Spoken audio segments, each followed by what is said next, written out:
Akhir pekan aku menggantikan sepupuku untuk kencan buta. Aku berbohong bahwa aku punya utang 300.000 dan gaji hanya 3.800. Cerai 3 kali dengan 2 anak. Aku pikir aku berhasil menyelesaikan tugas sulit ini dengan sempurna. Tapi saat wanita di depanku melepas maskernya, kakiku langsung lemas. Wakil Presiden Grup, atasan dari atasan langsungku. 1 jam sebelumnya di kedai teh susu. Aku akan jujur padamu. Kondisiku memang agak kurang baik. Tidak punya rumah, sewa, tipe perkampungan kumuh. 800 sebulan. Mobil, jangan ditanya. Naik kereta bawah tanah dan bus bergantian.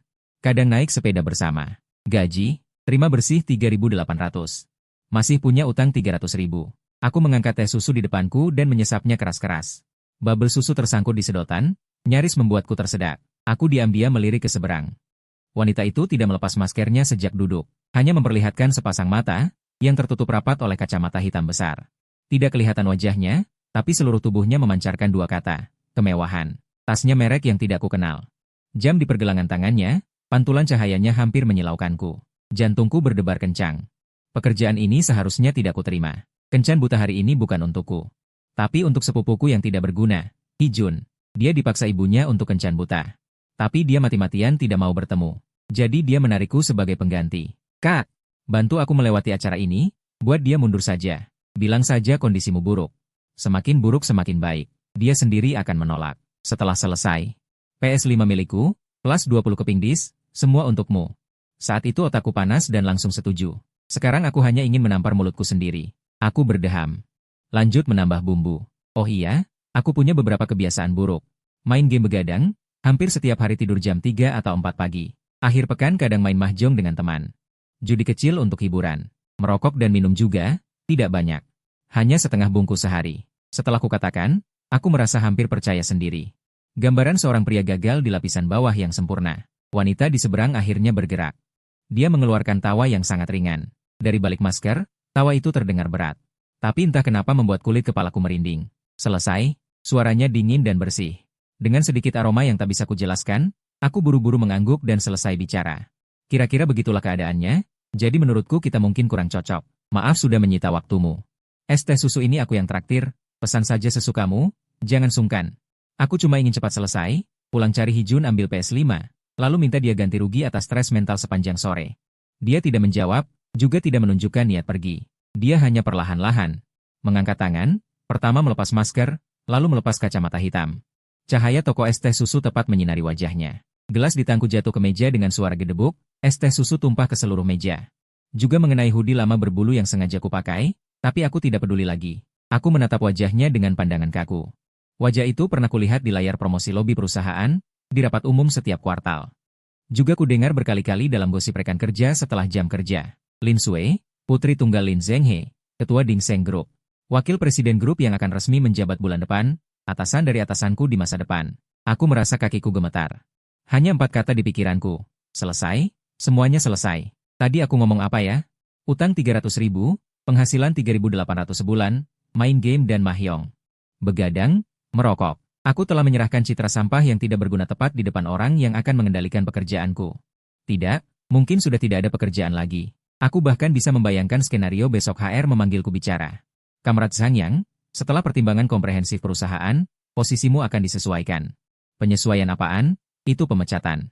Lin Sui menatap wajah pucatku. Tanpa ekspresi, dia mengambil tisu dan membersihkan noda es teh susu di meja. Rasa es teh susu ini lebih menarik daripada ceritamu barusan. Suaranya tidak keras.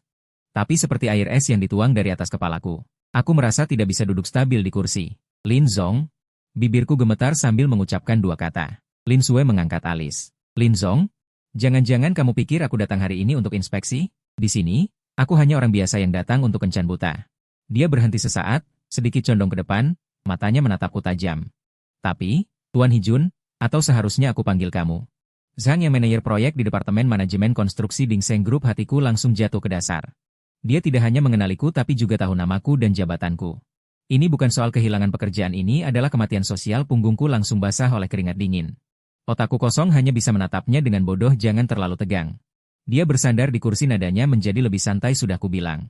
Hari ini bukan untuk inspeksi lagi, pula aku belum resmi menjabat. Mendengar itu dadaku sedikit lega. Belum resmi menjabat. Masih ada harapan, mungkin dia hanya jalan-jalan merasakan hidup. Aku menakut-nakuti diriku sendiri tapi dia mengalihkan topik. Hatiku yang baru turun setengah langsung naik lagi ke tenggorokan. Kebiasaan buruk yang kau sebutkan tadi cukup menarik. Bagaimana kalau kita bicara lagi? Bicara apa? Bicara soal gajiku 3.800. Masih utang 300.000 setelah main mahjong dan merokok. Bagaimana aku bisa bertahan sampai sekarang? Aku merasa hampir menangis hari ini, pasti menginjak kotoran anjing. Aku memaksakan senyum. Nona Lin, semua yang kukatakan tadi bohong. Sepupuku sebenarnya orangnya baik. Bekerja keras, positif, cuma hari ini ada urusan mendadak tidak bisa datang. Menyuruhku mewakilinya menyapa. Sekarang hanya bisa berusaha menyelamatkan situasi. Selamatkan sebisa mungkin. Lin Sue tersenyum tanpa komentar. Dia mengambil latenya yang hampir tidak tersentuh. Menggoyangkannya. Benarkah? Tapi hari ini aku yang mengundang Hijun. Yang datang adalah kamu Zhang. Yang soal ini, bagaimana kamu akan menjelaskannya padaku? Suaranya sangat lembut tapi setiap kata seperti paku menancap di kepalaku.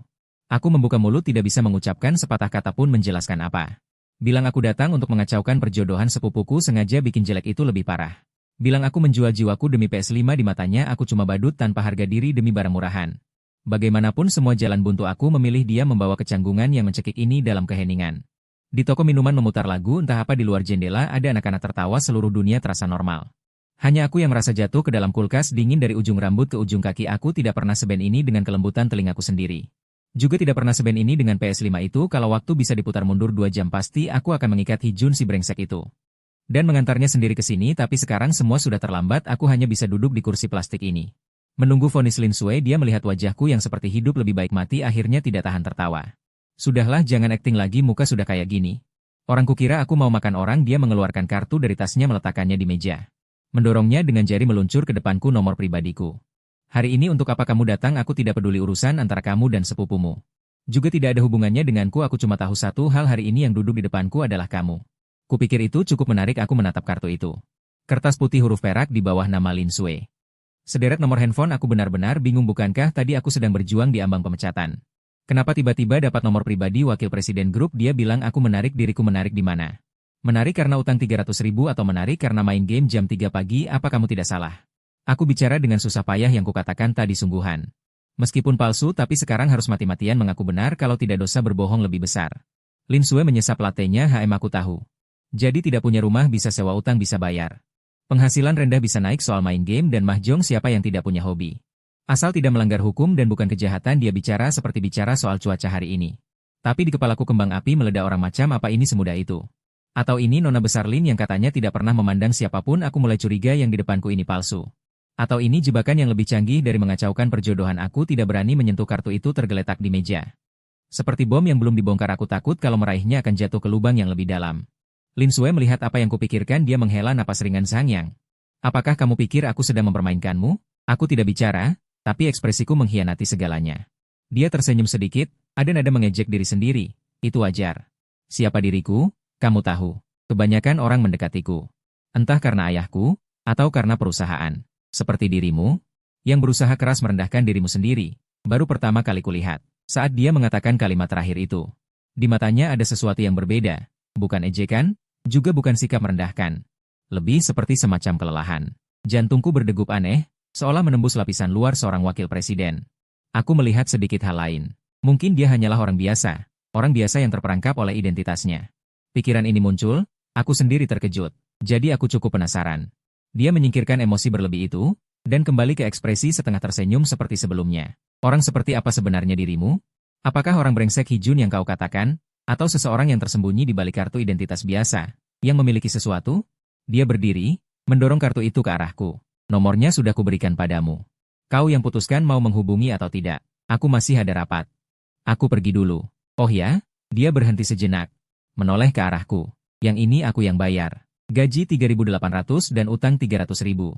Segelas bubble tea juga tidak murah. Setelah itu dia mengedipkan mataku, lalu pergi tanpa menoleh ke belakang. Meninggalkan noda bubble tea di meja, dan diriku yang benar-benar kaku. Aku duduk di kursi plastik itu cukup lama. Sampai pegawai toko bilang harus ganti meja, aku baru sadar. Menunduk, kulihat. Kartu itu masih di atas meja, putihnya agak menyilaukan. Aku mengulurkan tangan. Lalu menariknya lagi, mengulang 4-5 kali. Akhirnya aku menggertakkan gigi. Dan menggenggamnya di telapak tangan. Telapak tanganku penuh keringat. Senin pagi pukul 7.50. Aku masuk kantor tepat waktu. AC di lift bertiup di tengkuku, dingin sekali. Kondisiku lebih dingin dari AC. Hampir semalaman tidak tidur, otakku terus memutar ulang adegan Sabtu sore. Wajah Lin Sue, kartu nama sialan Lin Sue itu, kartu yang basah oleh keringatku lalu dikeringkan dengan hair dryer. Sekarang terselip di lapisan paling dalam dompetku, seperti bom waktu. Menelepon nomor itu? Kalau menelepon, mau bilang apa? Halo, Direktur Lin, apa kabar? Aku penipu yang menyamar sebagai sepupu untuk kencan buta. Kita pacaran? Aku saja merinding memikirkannya. Jangan menelepon. Bagaimana jika suatu hari nanti di kantor, di depan semua orang dia bertanya, Sang Yang, kau hapus nomorku, maka aku akan lebih sial daripada dipecat. Aku duduk dengan gelisah di meja kerja, mouse bergerak tanpa tujuan di atas meja. Gambar konstruksi di layar tidak satu kata pun terbaca. Kak Yang, lembur sejak pagi, Yao Xiaomeng di sebelahku menjulurkan kepala. Gadis baru lulus, biasanya paling akrab denganku. Aku cepat-cepat membetulkan layar. Lagi lihat gambar. Yao Xiaomeng mendekat, melirik, lalu menyeringai. Kak Yang, kau benar-benar kutu buku. Oh iya, kau dengar belum? Hari ini ada orang besar datang ke departemen kita. Ujung jariku berhenti. Siapa? Aku pura-pura tidak peduli bertanya. Yao Xiaomeng merendahkan suaranya. Siapa lagi? Yang dari keluarga Lin, Lin Sui, wakil direktur Lin. Bulan depan resmi menjabat, hari ini survei dulu. Aku merasakan tekanan darahku naik. Apa yang ditakutkan, itulah yang datang. Saat ini aku hanya ingin lari ke HR menyerahkan surat pengunduran diri, atau ambil cuti tahunan dan kabur. Tapi aku tidak bisa. Cicilan mobil masih 2 tahun, kartu kredit utang 5.000. Tanpa gaji ini, aku bahkan tidak bisa bayar sewa. Saat aku bimbang, terdengar keributan di pintu kantor. Direktur Departemen Liu Weimin berlari kecil menyambut keluar, senyumnya lebih cerah dari klien manapun yang pernah kulihat. Wakil Direktur Lin, kenapa Anda datang sendiri? Tidak memberitahu sebelumnya. Suara dingin terdengar dari pintu. Tidak perlu repot, Direktur Liu. Aku hanya berkeliling. Jantungku melompat ke tenggorokan. Aku membenamkan kepala di belakang layar komputer, ingin menyusut setipis monitor. Jangan lihat aku, jangan lihat aku, jangan lihat aku bergumam dalam hati. Suara sepatu hak tinggi menghantam lantai semakin dekat. Satu demi satu, seperti menginjak jantungku. Lalu berhenti. Berhenti tepat di samping mejaku. Aku mencium aroma ringan, sama persis dengan aroma di toko bubble tea hari Sabtu. Yang ini, suara Lin Sui melayang dari atas kepalaku. Liu Weimin segera menjawab, ini adalah Zhang Yang, manajer proyek kami, tulang punggung departemen, kemampuannya tidak perlu diragukan. Aku tahu tidak bisa menghindar lagi, perlahan aku mengangkat kepala, memaksakan ekspresi yang tak harus disebut senyum atau senyum pahit. Selamat pagi, Wakil Presiden Lin. Hari ini Lin Sui mengenakan setelan biru tua. Rambutnya disanggul ke belakang, rapi sekali, benar-benar berbeda dari wanita malas yang memakai masker dan kacamata hitam di toko minuman susu hari Sabtu. Dia menatapku dari atas ke bawah, wajahnya tanpa ekspresi. Seolah belum pernah melihatku sebelumnya. Kepala Departemen Sang, kudengar kau sedang mengerjakan proyek renovasi kota tua. Kerja yang baik. Setelah 3 kata itu, dia berjalan maju bersama Liu Weimin. Meninggalkanku dengan keringat di dahi dan rekan kerja di sekitarku yang tertegun. Kak Sang. Luar biasa. Yao Xiaomeng matanya berbinar. Wakil Presiden Lin berbicara 2 kalimat khusus padamu. Dia menyebut namamu di seluruh departemen ini. Jangan-jangan kau punya hubungan khusus dengannya? Aku menarik sudut mulutku. Hubungan? Hubungan yang sangat besar. Dia tahu aku berutang 300.000 dan gaji 3.800. Kata-katanya, kerja yang baik yang kudengar artinya. Hidupmu ada di tanganku. Bersikaplah baik. Aku bersandar di kursi, menatap langit-langit. Aku merasa seperti tikus yang diawasi kucing, tidak bisa lari, juga tidak bisa bersembunyi. Sepanjang pagi aku tidak berani meninggalkan meja kerjaku. Ke toilet pun lari kecil pergi dan lari kecil kembali, takut bertemu dengannya di koridor. Makan siang pesan makanan online, di meja kerja habis dalam 3 menit. Jam 2 siang. Aku sedang rapat dengan tim membahas proyek renovasi kota tua. Saat menjelaskan logika perhitungan kompensasi pembongkaran, pintu ruang rapat terbuka. Lin Sui masuk, sendirian, tanpa Liu Weimin. Tanpa sekretaris, tanpa siapapun. Ruangan tiba-tiba hening. Semua orang berdiri serempak. Wakil Presiden Lin. Aku juga ikut berdiri. Kakiku sedikit gemetar. Dia melambaikan tangan. Duduk. Lanjutkan. Aku hanya mendengarkan. Dia menarik kursi dan duduk. Sikapnya santai, tapi begitu dia duduk, suhu ruang rapat seolah turun 5 derajat. Siapa yang bisa rapat normal? Diskusi hangat berubah menjadi pertunjukan sendirianku. Aku memaksakan diri membaca satu persatu di proyektor. Mulutku bergerak, pikiranku sudah melayang, karena tatapannya terus tertuju padaku. Tanpa emosi, seperti CT scan, ingin menembusku dari luar ke dalam. Rapat selesai, jiwaku hampir keluar dari tubuh. Kepala Departemen Sang. Tunggu sebentar. Suaranya dari belakang. Semua orang lain dengan cepat pergi. Ruang rapat tinggal aku dan dia. Aku berbalik, berdiri tegak. Wakil Presiden Lin, ada perintah lain? Dia berdiri dari kursi. Berjalan mendekatiku, jaraknya sangat dekat, sampai aku bisa melihat lengkungan bulu matanya. Dan wajahku yang penuh ketegangan di pupil matanya. Perintah? Sudahlah. Sudut bibirnya melengkung. Itu senyum yang pernah kulihat di toko minuman susu. Aku hanya ingin bertanya, kartu namaku. Jangan-jangan kau kehilangan? Sudah 2 hari, kenapa kau tidak meneleponku? Sampai juga. Akhirnya yang ditunggu tiba. Tenggorokanku seperti tersumbat sesuatu. Beberapa kali aku membuka mulut, tidak bisa bersuara. Bilang takut menghubungi berarti mengakui bersalah. Bilang terlalu sibuk lupa. Omong kosong seperti itu bahkan tidak bisa menipu anak SD. Saat aku hampir tercekik oleh stresku sendiri, teleponku berdering. Benar-benar saat yang kritis. Aku mengeluarkan ponsel, melihat nama penelepon, hampir tersungkur. Hijun, biang keladinya. Refleksiku ingin mematikan panggilan. Tapi Lin Sue mengulurkan tangan dan menahan tanganku. Jari-jarinya dingin, tapi tekanannya tidak bisa dilawan. Kenapa tidak diangkat? Pasti itu sepupumu yang rajin, pekerja keras, dan positif. Mungkin dia mau memberimu bonus. Nada suaranya penuh ejekan. Wajahku panas seperti bisa menggoreng telur. Aku menarik napas dalam. Aku membuat keputusan. Menekan tombol terima. Dan mengaktifkan pengeras suara. Sudah nekat. Kak, kau di mana? Suara keras Hijun meledak dari penerima. Urusan kencan buta sudah beres? Gadis itu sudah mundur? PS5, kau jaga baik-baik, jangan sampai tergores. Omong-omong, bagaimana wajah perempuan itu? Jelek atau tidak? Kalau kau rasa lumayan, kau saja yang pacaran. Lagi pula kau sudah tua dan sendirian. Kasihan. Toh, rezeki jangan sampai keluar, Kak. Hahaha. Suaranya bergema di ruang rapat yang kosong. Setiap kata seperti menampar wajahku. Aku merasa harga diriku diinjak-injak di lantai beton. Aku berteriak ke ponsel. Hijun, diam kau. Telepon hening selama 2 detik. Kak, ada orang di sampingmu? Aku langsung matikan teleponnya. Lalu bersandar di tepi meja rapat. Seperti semua tenaga terkuras habis. Semua aib yang datang-datang, tidak ada lagi kain penutup malu yang tersisa.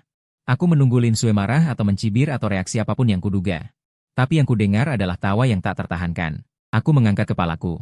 Lin Sue bersandar di lemari di seberang, tertawa sampai membungkuk. Rezeki tidak boleh jatuh ke tangan orang lain. Sepupumu benar-benar berbakat. Aku tak tahan, perutku sakit. Dia tertawa sambil melambaikan tangan, sama sekali tidak seperti presiden wanita dingin tadi. Seperti seseorang yang belum pernah tertawa sebelumnya, baru pertama kali. Gadis kecil yang menangkap kesempatan untuk tertawa sepuasnya. Sinar matahari sore masuk dari jendela besar, menyinari matanya yang melengkung karena tawa. Detak jantungku terlewat satu ketukan. Ada sesuatu yang bergerak di hatiku. Aku terbangun oleh alarm ponsel. Kepalaku sakit seperti dipukul palu. Aku mendorong tubuhku dan melihat sekeliling. Kamar yang tidak kukenal, tempat tidur yang tidak kukenal, langit-langit yang tidak kukenal. Ada bau bersih yang sangat samar di udara, bukan bau apek dari rumah kontrakanku di kampung kota. Pikiranku meledak seketika. Apa yang kulakukan tadi malam? Ingatanku seperti film yang terpotong, hanya tersisa pecahan-pecahan. Aku ingat setelah urusan ruang rapat selesai, Lin Sue selesai tertawa dan menyeka air mata di sudut matanya. Lalu dia berkata, ayo, aku traktir minum. Anggap saja permintaan maaf untuk sepupumu. Aku bilang tidak usah. Dia bilang ini bukan tawar-menawar. Aku pun naik ke mobilnya, mobil yang mungkin butuh tabungan 30 tahun tanpa makan dan minum untuk kubeli. Lalu pergi ke suatu tempat, sepertinya bar, yang sangat tenang. Bukan untuk dugem, katanya. Merayakan assist super sepupuku. Awalnya aku tidak mau minum, tapi minuman sudah disajikan, aku tidak bisa menahan. Lalu sepertinya semakin banyak minum. Aku seperti banyak bicara, tentang lelah kerja, tekanan hidup, akhir bulan. Kartu kredit sampai angka satuan, keputusasaan itu, dan beberapa hal yang lebih dalam, masa laluku. Hal yang tidak pernah kuceritakan pada siapapun. Lin Sue duduk di seberang dan mendengarkan, tidak bicara. Tidak menyela, sesekali menuangkan segelas air untukku dan mendorongnya.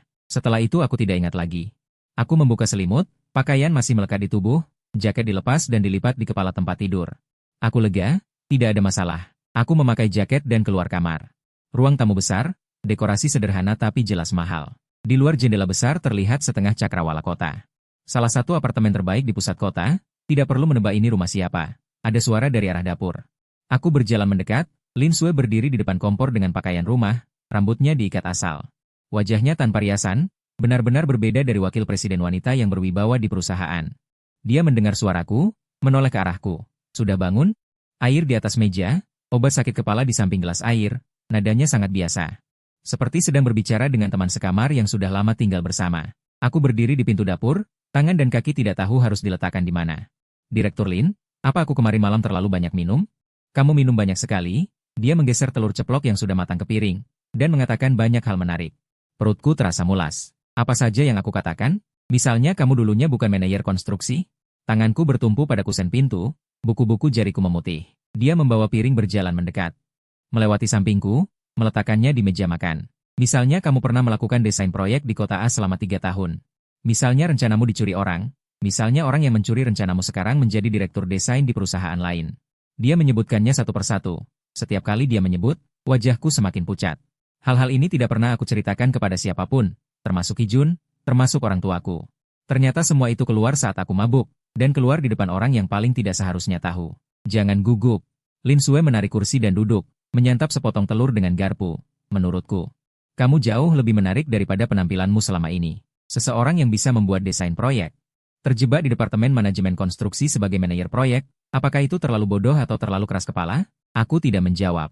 Karena jawabannya adalah keduanya. Sarapanlah, dia mendorong mangkuk dan sumpit di seberang. Setelah selesai aku antar kamu pulang. Kalau tidak kamu terlambat, dipotong gaji 3.800-mu. Aku tidak tahu harus tertawa atau menangis, akhirnya aku duduk dan mengambil sumpit.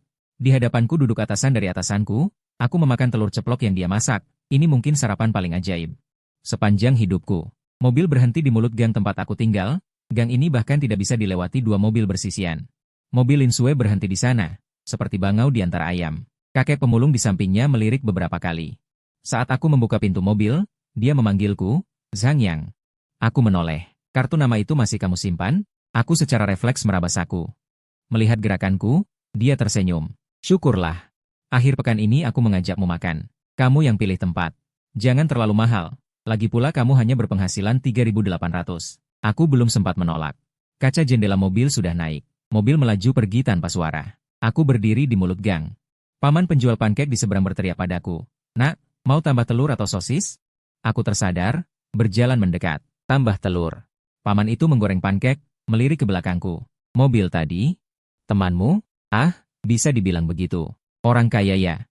Paman itu tersenyum sambil memberikan pankek padaku. Jaga hubungan baik. Jangan sampai lepas. Aku berjalan menuju rumah kontrakan sambil memegang pankek. Baru 2 langkah, ponselku bergetar. Sebuah pesan WeChat. Permintaan pertemanan dari nomor asing. Pesan verifikasinya hanya 4 kata.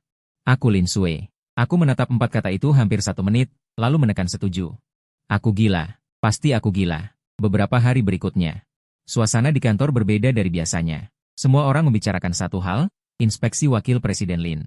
Tepatnya, membicarakan kenapa Wakil Presiden Lin begitu memperhatikan Departemen Manajemen Teknik. Lebih tepatnya, membicarakan kenapa dia begitu memperhatikanku. Dalam rapat Departemen hari Rabu, Liu Weimin mengumumkan satu hal. Grup memiliki proyek tender penting kuartal depan, fase 2 Taman Sains Kota Selatan. Tender besar yang menggabungkan desain dan konstruksi. Arahan dari atas adalah menarik personel dari departemen kita untuk membentuk tim khusus. Ketua timnya. Dia berhenti sejenak, pandangannya menyapu ruang rapat. Zhang Yang. Ruang rapat gempar sejenak. Beberapa supervisor yang lebih senior memasang wajah tidak senang, terutama Chen Rui yang duduk di sudut. Chen Rui adalah supervisor senior di departemen. Dia masuk perusahaan 5 tahun lebih awal dariku. Dari segi pengalaman dan koneksi. Proyek seperti ini tidak seharusnya aku yang memimpin. Tapi Liu Weimin bilang ini arahan dari atas. Semua orang tahu siapa, atas, itu. Setelah bubar rapat, Chen Rui mencegatku di lorong. Pria berusia 37-38 tahun, setelan rapi. Rambut tersisir sempurna, senyum di wajah tapi tanpa kebahagiaan di mata. Zhang Yang, selamat ya, proyek sebesar ini. Muda-muda sudah bisa memimpin, masa depan cerah. Aku bilang terima kasih. Dia menepuk pundakku. Kalau butuh bantuan, bilang saja sama kakak. Lagi pula, tender level begini dalamnya. Jangan ditanggung sendiri. Kalau perlu bicara, bicaralah. Dia pergi setelah bicara. Yao Xiaomeng muncul dari samping. Merendahkan suara, Bang Yang, hati-hati sama Chen Rui. Proyek Kota Selatan ini sudah dia incar setengah tahun. Semua orang mengira itu miliknya, tapi kamu yang merebutnya. Dari luar dia tersenyum, pasti di dalam hati dia tidak suka. Aku mengangguk. Aku tahu. Tapi yang lebih aku tahu adalah proyek ini bukan aku yang rebut. Itu diberikan Lin Sue padaku. Masalahnya kenapa? Aku tidak percaya seorang wakil presiden grup dengan kekayaan ratusan miliar akan memberi keringanan pada seorang supervisor proyek kecil hanya karena kencan buta yang kacau dan sepiring telur ceplok. Di balik ini pasti ada alasan lain. Atau dia sedang mengujiku. Manapun, itu bukan kabar baik. Jumat jam 5:30 sore. Aku sedang merapikan dokumen tender proyek Kota Selatan. Layar ponsel menyala. Pesan dari Lin Sue, besok malam jam 6. Tempat sudah kamu pilih. Aku menatap layar kosong. Seminggu ini terlalu sibuk, aku lupa soal ini. Tidak, bukan lupa. Selama ini aku menghindar. Aku mengetik satu baris lalu menghapus lalu mengetik lagi, ulang 6-7 kali. Akhirnya yang terkirim adalah, Anda mau makan apa? Dia membalas dalam hitungan detik.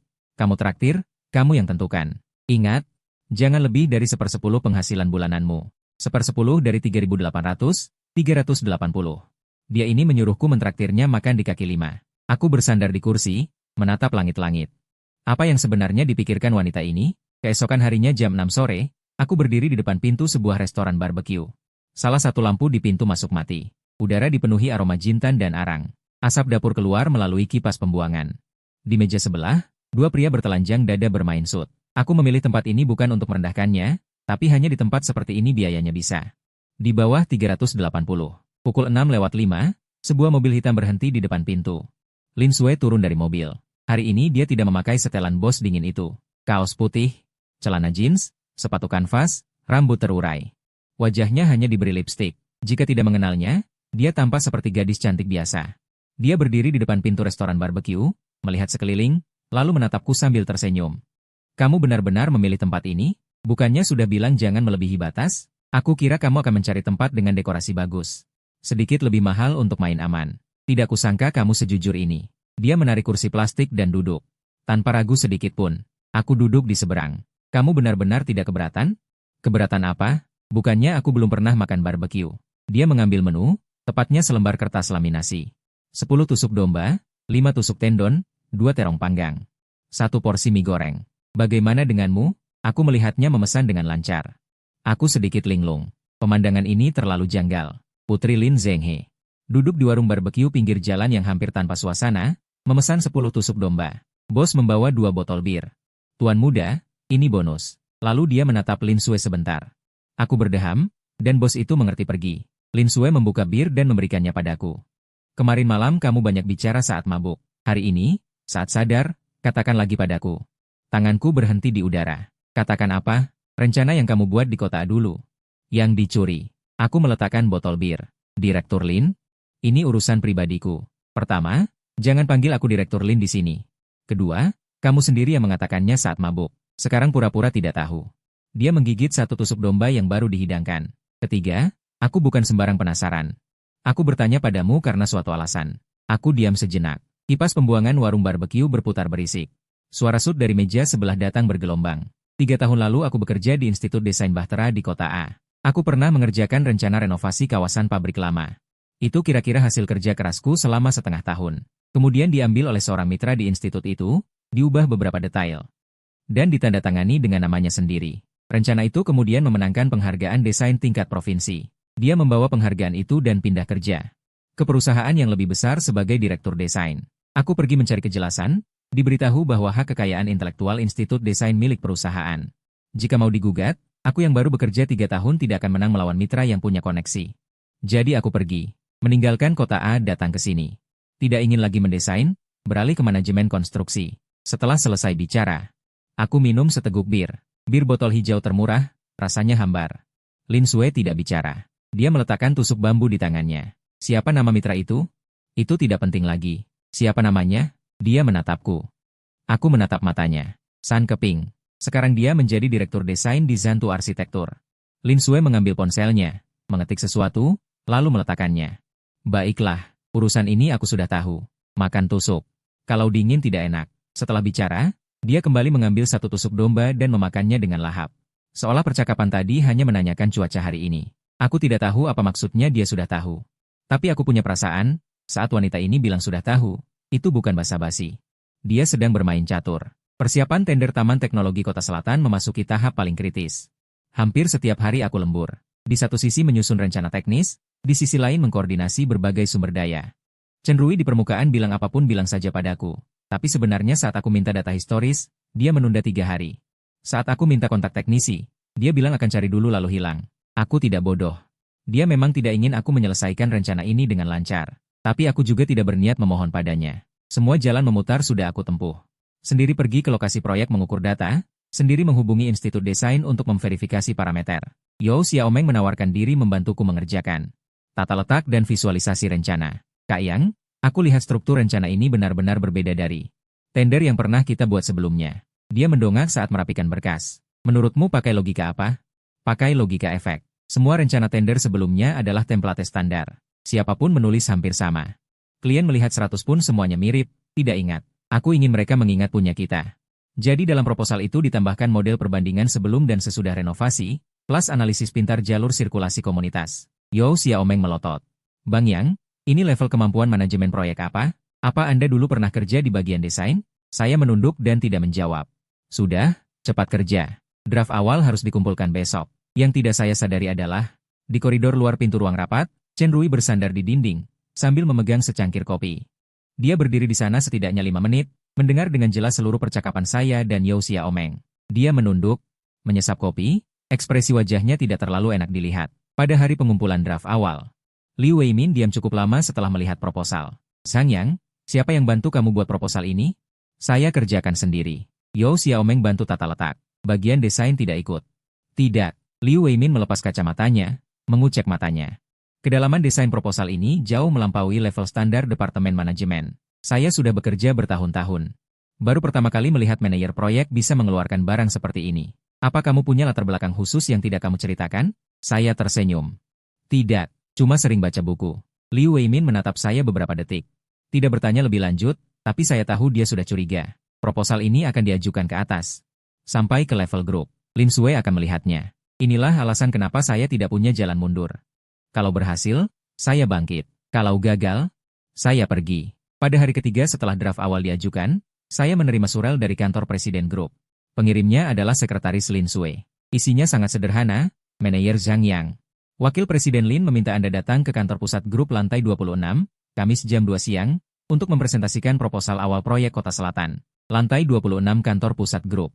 Itu lantai yang hanya bisa dimasuki petinggi grup. Sebagai manajer proyek saya dipanggil langsung untuk presentasi ke atas. Ini mungkin pertama kalinya dalam sejarah Dingseng Group. Berita menyebar di departemen lebih cepat dari perkiraan saya. Chen Rui menghadang saya di ruang teh. Kudengar kamu langsung melewati Direktur Liu untuk presentasi di lantai 26. Dia memegang cangkir, nadanya santai seperti membahas cuaca. Itu permintaan langsung dari Wakil Presiden Lin. Bukan aku yang pergi sendiri, itu pasti sangat luar biasa. Dia tersenyum. Zhang Yang, apa hubunganmu dengan Wakil Presiden Lin? Beri kami bocoran sedikit dong. Biar kami semua tahu. Kata-katanya mengandung sindiran yang sangat tidak nyaman. Saya menatapnya. Manajer Chen, apa maksud Anda? Tidak ada maksud apa-apa. Dia menepuk pundak saya. Cuma peduli sama adik kecil. Jangan salah paham. Dia pergi. Yao Xiaomeng muncul dari samping. Bang Yang, Chen Rui itu licin sekali. Kamu sebaiknya waspada. Hubungannya dengan Ketua Lin bahkan lebih erat dibanding dengan Direktur Liu. Kudengar dia selalu menjalani jalur ke atas. Yang dia incar bukan cuma proyek Kota Selatan. Saya mengangguk. Terima kasih, Xiaomeng. Saya tahu apa yang Chen Rui pikirkan. Seorang anak muda tiba-tiba dipromosikan melompati tingkat. Di perusahaan hanya ada 2 penjelasan. Benar-benar punya kemampuan, atau punya koneksi. Dan penjelasan kedua, jelas lebih mudah menyebar daripada yang pertama. Kamis, jam 12:30 siang. Saya sampai di gedung kantor pusat grup. Lift lantai 26 butuh kartu akses khusus. Sekretaris resepsionis memberi saya kartu sementara. Saat pintu lift terbuka, koridornya lebih sunyi dari ruang rapat departemen kami. Karpetnya sangat tebal. Kaki menginjaknya tanpa suara. Saya mengikuti sekretaris ke pintu sebuah ruang rapat. Pintu terbuka. Di dalam tidak hanya ada Lin Sui, tapi juga 3 orang. Seorang pria parubaya yang tidak saya kenal duduk di kursi utama. Pakaian jas rapi, kacamata bingkai perak, wajah berwibawa. Di sampingnya duduk seorang wanita berbaju setelan abu-abu, sekitar 40 tahun, kelihatannya seperti dari bagian hukum. Di sisi lain, duduk Chen Rui. Dia melihat saya masuk, mengangguk kecil ke arah saya, wajahnya masih dengan senyuman sosial standar. Hati saya terasa berat. Kenapa dia ada di sini? Lin Sui duduk di seberang kursi utama, melihat saya masuk, ekspresinya tidak istimewa. Manajer Zhang, silakan duduk. Ini Wakil Presiden Zhao dari Departemen Pengembangan Strategi Grup. Dia menunjuk pria parubaya di kursi utama. Otoritas persetujuan akhir proyek Kota Selatan ada di Departemen Pengembangan Strategi. Wakil Presiden Zhao ingin mendengar alur pemikiran proposal Anda. Wakil Presiden Zhao mengangguk ke saya, tidak bicara. Tatapannya sangat tajam, seperti sedang menilai harga saya. Saya duduk, membuka laptop, bersiap memulai presentasi. Tunggu. Chen Rui tiba-tiba bicara. Saya juga bawa satu proposal, sebagai cadangan. Biar Pak Zhao punya referensi tambahan. Dia datang dengan membawa map dokumen, sekarang map itu dibuka. Mengeluarkan setumpuk buku proposal dengan jilid yang indah, mendorongnya ke depan Wakil Presiden Zhao. Saya lihat sampulnya. Proposal cadangan tender fase kedua Taman Sains Kota Selatan. Detak jantung saya semakin cepat. Kapan dia menyiapkan barang ini? Presentasi dimulai, saya akan bicara dulu, 20 menit. Jelas dan terstruktur, data kuat. Wakil Presiden Zhao tidak menunjukkan ekspresi apapun. Hanya mengangguk, lalu Chen Rui mulai memaparkan rencana alternatifnya. Saat dia membuka slide PPT pertama, jari-jariku mengepal di bawah meja. Ide inti dari rencana itu, logika desain perbandingan sebelum dan sesudah renovasi. Kerangka analisis alur komunitas itu, persis sama dengan milikku. Tidak, bukan persis sama, tapi tiruan yang diganti kulitnya. Beberapa angka diubah, parameter sedikit disesuaikan, tapi kerangka, struktur, konsep inti. Semuanya milikku. Aku menatap tajam ke arah Chen Rui, dia sedang berbicara dengan lancar di depan proyektor. Saat mencapai bagian menarik, dia bahkan menoleh ke Wakil Presiden Zhao sambil tersenyum. Senyum itu mengingatkanku pada seseorang. 3 tahun lalu di kota A, ketika Sang Keping berdiri di atas panggung penerimaan penghargaan, dia juga tersenyum seperti itu. Tanganku mengepal hingga kuku menancap ke telapak tangan. Rapat selesai. Wakil Presiden Zhao membolak-balik dua rencana itu. Sambil mendorong kacamatanya. Ada sedikit tumpang tindih ide antara kedua rencana ini. Kepala Cabang Chen. Kapan kamu mulai menyiapkan ini? Minggu lalu, Wakil Presiden Zhao. Jawaban Chen Rui tanpa ragu. Kepala Cabang Zhang memimpin arah besar, saat saya membantu di samping, saya merasa bisa mengambil sudut lain, jadi saya buat sendiri sebagai alternatif untuk referensi pimpinan. Dia mengambil setengah pujian dan membungkusnya sebagai bentuk kerjasama. Pandangan Wakil Presiden Zhao bolak-balik antara aku dan dia. Kepala Cabang Zhang, bagaimana pendapatmu? Aku memegang pulpen. Ruas jari memutih. Aku bisa langsung membongkarnya di tempat, tapi aku tidak punya bukti untuk menunjukkan urutan pembuatan rencana.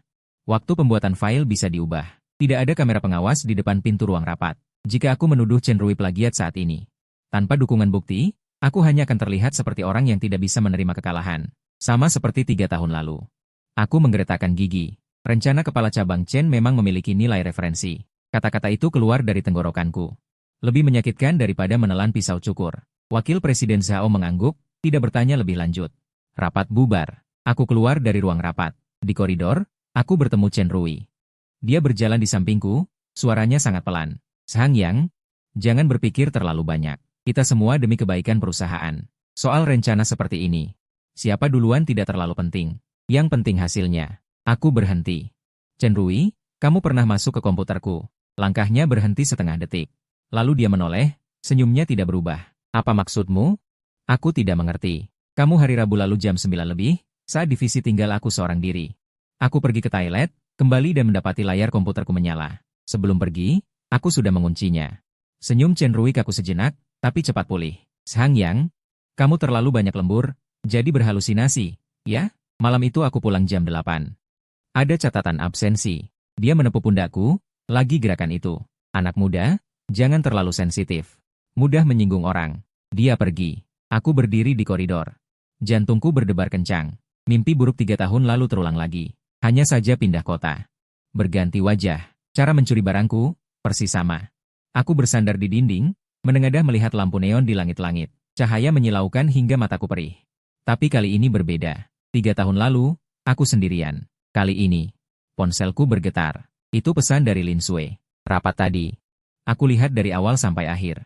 Kamu sangat menahan diri. Tapi menahan diri bukan berarti harus diam. Aku menatap layar, jari melayang di atasnya lama. Akhirnya, aku mengetik satu baris. Dia mencuri rencanaku. Beberapa detik kemudian, dia membalas 3 kata. Aku tahu. Beberapa detik lagi, pesan kedua. Kamu masih ingat hari Sabtu, kan? Kamu berutang 1 kali makan padaku. Kali ini aku yang pilih tempat. Aku memasukkan ponsel ke saku. Langkahku terasa sedikit lebih mantap dari sebelumnya. Hanya sedikit. Sabtu sore, aku sampai di tempat yang dia sebutkan. Sebuah restoran Jepang. Bukan omakase yang sangat mahal. Tapi juga pasti tidak murah. Aku ragu sebentar. Apakah uang 1.200 di dompetku cukup? Mendorong pintu, dia sudah sampai. Hari ini dia memakai knitwear krem. Sederhana seperti mahasiswi. Aku duduk. Makanan sudah dia pesan sebelumnya.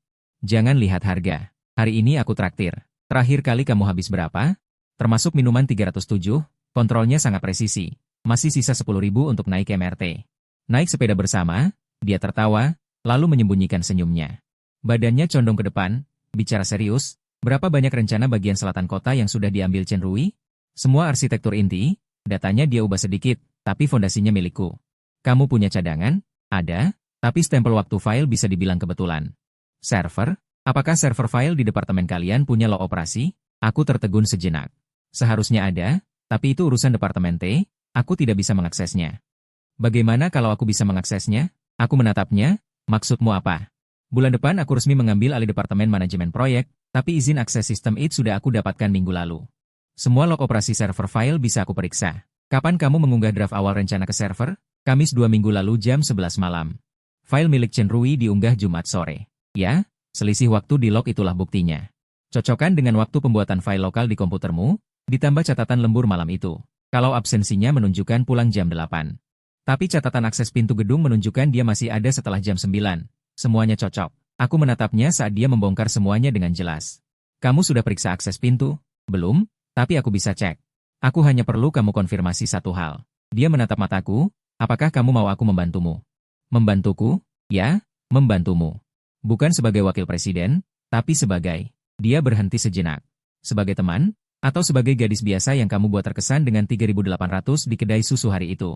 Tanganku yang memegang gelas tidak bergerak, kamu tidak perlu membantuku. Sekarang kamu adalah wakil presiden.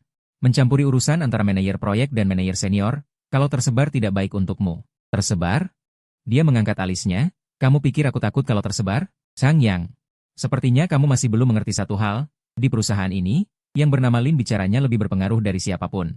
Nada bicaranya datar seperti mengatakan fakta, tapi fakta itu seperti palu, yang membuat retakan di dinding pikiranku. Kamu pernah gagal di kota A, rencanamu dicuri, tidak bisa menang di pengadilan. Hanya bisa pergi, itu karena kamu sendirian. Sekarang kamu tidak sendirian. Jadi kali ini kamu mau bagaimana? Apakah seperti sebelumnya, diam dan pergi, atau mengambil kembali apa yang menjadi milikmu? Sumpitku mengetuk meja 2 kali, suara yang sangat pelan, di toko sedang diputar musik. Tidak ada yang memperhatikan, tapi aku sendiri tahu, itu bukan keraguan. Itu suara lega setelah membuat keputusan, aku tidak pergi. Aku sudah pernah pergi di kota A. Tidak ingin pergi untuk kedua kalinya. Lin Sue mengangkat gelas sake di depannya, kalau begitu jangan pergi. Dia menyesapnya, besok aku ambil log dan akses pintu. Kamu pulang dan salin semua cadangan file lokal untukku. Urusan selanjutnya, kamu tidak perlu urus. Kamu hanya perlu lakukan satu hal. Apa? Buat rencana Chengnan sebaik mungkin. Sebaik mungkin sehingga tidak ada yang bisa menggunakan salinan curian untuk menggantikan karyamu yang orisinal. Kamu bisa melakukannya? Aku menatap matanya. Hari ini tidak pakai makeup, cahaya lampu menyinari wajahnya, ada keseriusan yang bersih.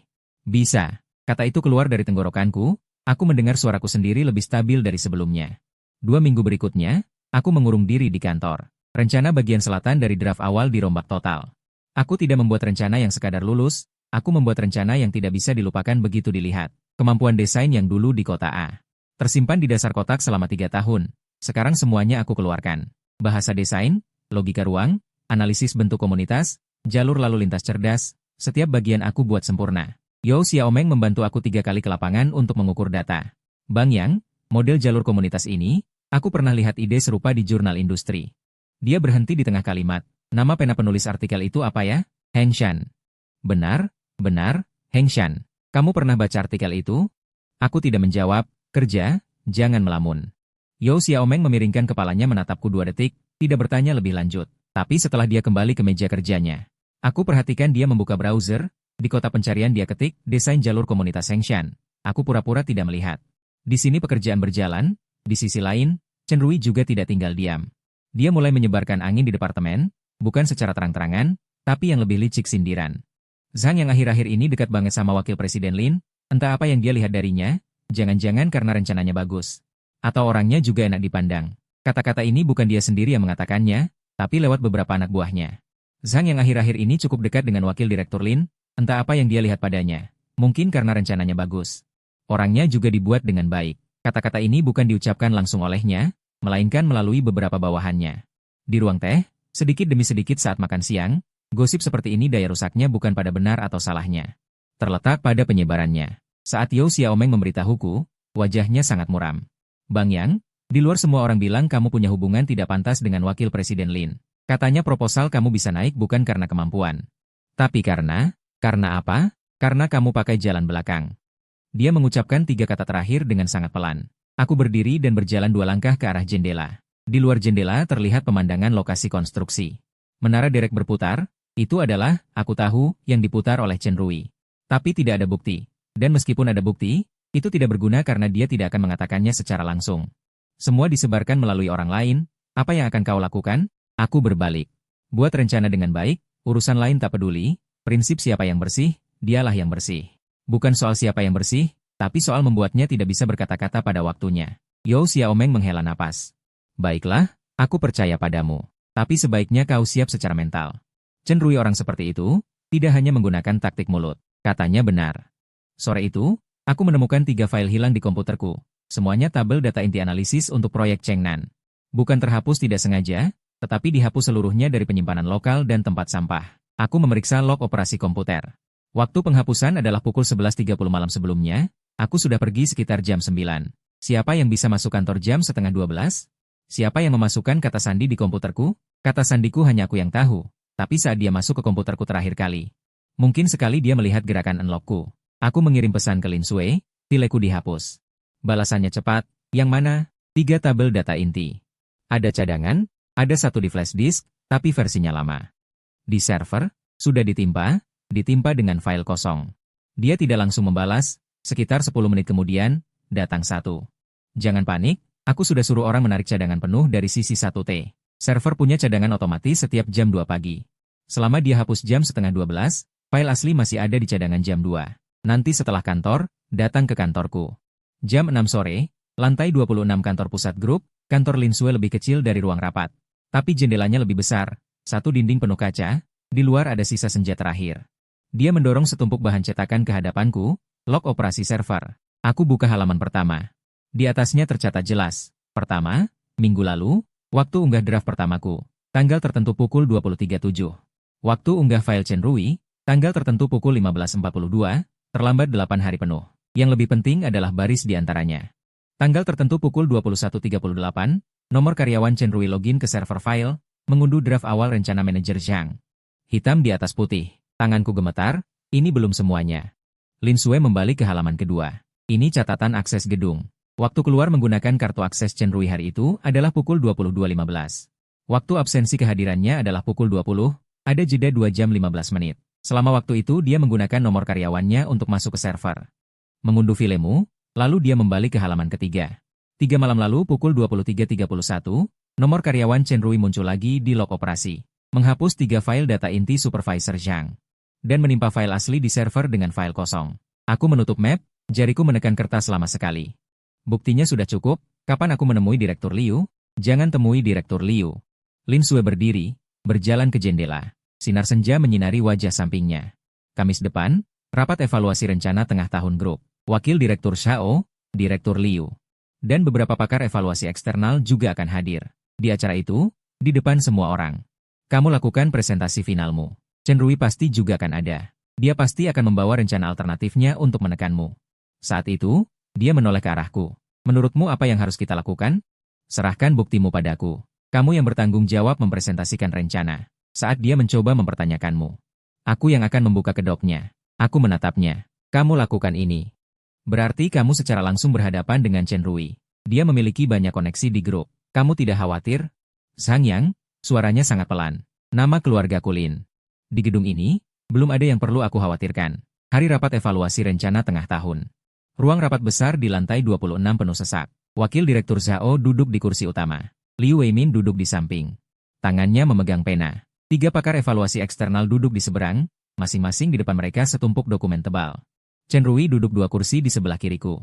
Jasnya mengkilap, tenang dan percaya diri. Di depannya juga terletak rencana alternatifnya yang dijilid indah. Lin Sui adalah yang terakhir datang. Saat dia masuk, semua berdiri, duduk. Dia sendiri menarik kursi dan duduk di sudut. Membuka sebuah buku catatan, seperti pendengar biasa. Laporan dimulai. Saya orang pertama yang berbicara. Saya membuka proposal, halaman demi halaman. Berbeda dengan sebelumnya, proposal kali ini diperbarui total dari kerangka hingga isi. Logika desain lebih lengkap. Data lebih solid. Yang paling penting, saya menambahkan bagian yang tidak ada sebelumnya. 1 set sistem manajemen komunitas pintar yang lengkap. Bagian ini saya buat lembur 2 minggu. Menggunakan metodologi analisis pergerakan yang saya lakukan di kota 3 tahun lalu. Kerangka teori yang saya publikasikan di jurnal industri dengan nama pena Hengshan. Logika dasar dari metode analisis ini berasal dari eksplorasi riset yang saya lakukan beberapa tahun lalu. Saya menggunakan kalimat ini untuk melewatinya dalam laporan. Tidak banyak bicara, tetapi Lin Sui yang duduk di sudut membalik 1 halaman buku catatan. Laporan selesai. Wakil Presiden Zhao mengangguk. Bagus, jauh lebih matang dibanding draft awal. Selanjutnya, Chen Rui berdiri, dia membuka proposalnya. 3 halaman pertama masih oke, Tidak banyak tumpang tindih dengan milik saya, tetapi mulai halaman keempat. Arsitektur inti, logika desain, kerangka analisis data, hampir sepenuhnya sama dengan versi draft awal saya. Saya duduk di kursi, menunjuk pulpen dengan jari, tidak terburu-buru, tunggu. Saat Chen Rui sampai di halaman ketujuh, dia mengangkat kepalanya dengan percaya diri. Pendekatan analisis pergerakan komunitas ini adalah upaya inovatif yang baru saya lakukan. Direktur Chen. Suara Lin Sui terdengar dari sudut, seluruh ruangan hening. Dia tidak berdiri, hanya membalik buku catatan, tanpa mengangkat kepala berkata. Pendekatan analisis pergerakan Anda sangat konsisten dengan struktur dalam draft awal manajer Zhang. Bisakah Anda menjelaskannya? Sudut mulut Chen Rui berkedut, tetapi dia segera tenang. Wakil Presiden Lin, orang hebat memiliki pemikiran yang sama. Tumpang tindih pemikiran di industri ini biasa, dan saya menyelesaikannya secara mandiri. Dari segi waktu, Lin Sui membalik ke halaman berikutnya. Waktu unggah file proposal Anda ke server 8 hari lebih lambat dari draft awal manajer Zhang. Bagaimana Anda menjelaskannya? Wajah Chen Rui berubah, waktu server tidak bisa menjadi bukti, waktu pembuatan file lokal saya. Waktu lokal bisa diubah. Lin Sui mengangkat kepala, menatapnya, tapi log operasi server tidak bisa menipu. Pada tanggal tertentu pukul 21.38 malam, ID karyawan Anda masuk ke server file. Mengunduh draft awal proposal manajer Zhang. 3 hari lalu pukul 23.31 malam, ID karyawan Anda masuk lagi ke server. Menghapus 3 file data inti manajer Zhang, dan menimpa arsip asli dengan file kosong. Catatan operasi ini sudah diekspor penuh dan dicadangkan oleh Departemen IT. Direktur Chen, Anda masih perlu menjelaskan? Ruang rapat sunyi senyap, semua mata tertuju pada Chen Rui. Wajahnya merah dan pucat bergantian. Jari-jarinya menggosok sudut meja, buku jari memutih, bagaimana mungkin saya? Catatan akses gedung menunjukkan Anda pergi pukul 22.15 malam itu, tetapi waktu absensi Anda adalah pukul 20. 2 jam 15 menit. Apa yang Anda lakukan? Suara Lin Sui tidak keras. Tetapi setiap kata seperti paku yang menancap ke dinding. Chen Rui membuka mulut, tidak bisa mengucapkan sepatah kata pun. Wakil Presiden Zhao melepas kacamatanya, tatapannya tertuju padanya. Chen Rui, Anda perlu memberikan penjelasan resmi tentang masalah ini. Jika terbukti, dia berhenti sejenak. Kamu tahu konsekuensinya. Keringat bercucuran di dahi Chen Rui, matanya memindai ruang rapat. Tidak ada yang menatapnya. Dia tiba-tiba berdiri. Saya perlu waktu untuk memverifikasi. Dia meraih map dokumennya dan berjalan keluar, langkahnya kacau hampir menabrak kusen pintu. Pintu ruang rapat tertutup di belakangnya. Hening beberapa detik, Wakil Presiden Zhao menatap saya, Manajer Zhang. Proposal Anda lanjutkan. Ketua Proyek Kota Selatan tetap. Saya mengangguk. Suara saya stabil. Baik, Pak Zhao. Setelah laporan selesai, orang-orang pergi satu persatu. Saya yang terakhir keluar dari ruang rapat. Di koridor, Lin Sui bersandar di dinding menunggu saya. Gugup? Gugup di awal? Setelah Anda bicara saya tidak gugup lagi. Karena kamu tahu aku akan membantumu? Karena saya tahu buktinya cukup kuat. Dia tersenyum, kamu ini keras kepala. Ayo, aku traktir makan, hari ini tidak perlu mengontrol anggaran. Kenapa? Karena hari ini aku senang. Dia berbalik menuju lift. Saya mengikuti di belakang, langkah lebih ringan dari kapanpun dalam sebulan terakhir. Masalah Chen Rui menjadi gempar di grup. Kurang dari 3 hari, seluruh perusahaan tahu, direktur senior mencuri proposal bawahan, menghapus file asli, memalsukan hasil mandiri. Tuduhan itu terlalu berat untuk ditanggungnya. Departemen SDM memulai investigasi resmi. Chen Rui menyerahkan penjelasan situasi sepanjang 3 halaman. Dikatakan isinya penuh dengan kesalahpahaman dan komunikasi yang buruk. Tidak ada satu kata pun yang menyebutkan dia sengaja mengunduh file saya. Tapi log tetaplah log, akses kartu tetaplah akses kartu. Bukti tak terbantahkan. 3 halaman kertas tidak bisa menutupinya. Liu Weimin memanggilku ke kantor dan menutup pintu. Zhang Yang, bagaimana pendapatmu tentang Chen Rui? Kata Direktur Liu. Pertanyaan ini seharusnya bukan saya yang menjawab. Yang saya tanyakan bukan sikapmu. Saya tanyakan, kapan kamu mulai menyadarinya? Aku menatap mata Liu Weimin. Dia bukan orang jahat, seorang yang baik hati yang sudah bekerja di departemen ini selama belasan tahun. Tapi masalah orang baik adalah mereka tidak akan aktif membantumu. Hari ketiga setelah pengajuan draft pertama. Aku menemukan bahwa rencana alternatif yang diajukan Chen Rui sepenuhnya tumpang tindih dengan ide intiku. Saat itu tidak ada bukti, jadi aku tidak mengatakan apa-apa.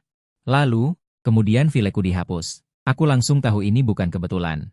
Liu Weimin terdiam cukup lama. Wakil Direktur Lin yang membantu mengatur lob. Aku tidak bicara. Dia menghela napas. Zhang Yang, aku akan bicara jujur padamu. Rencanamu memang bagus. Lebih baik dari Chen Rui, dan lebih baik dari siapapun di departemen ini.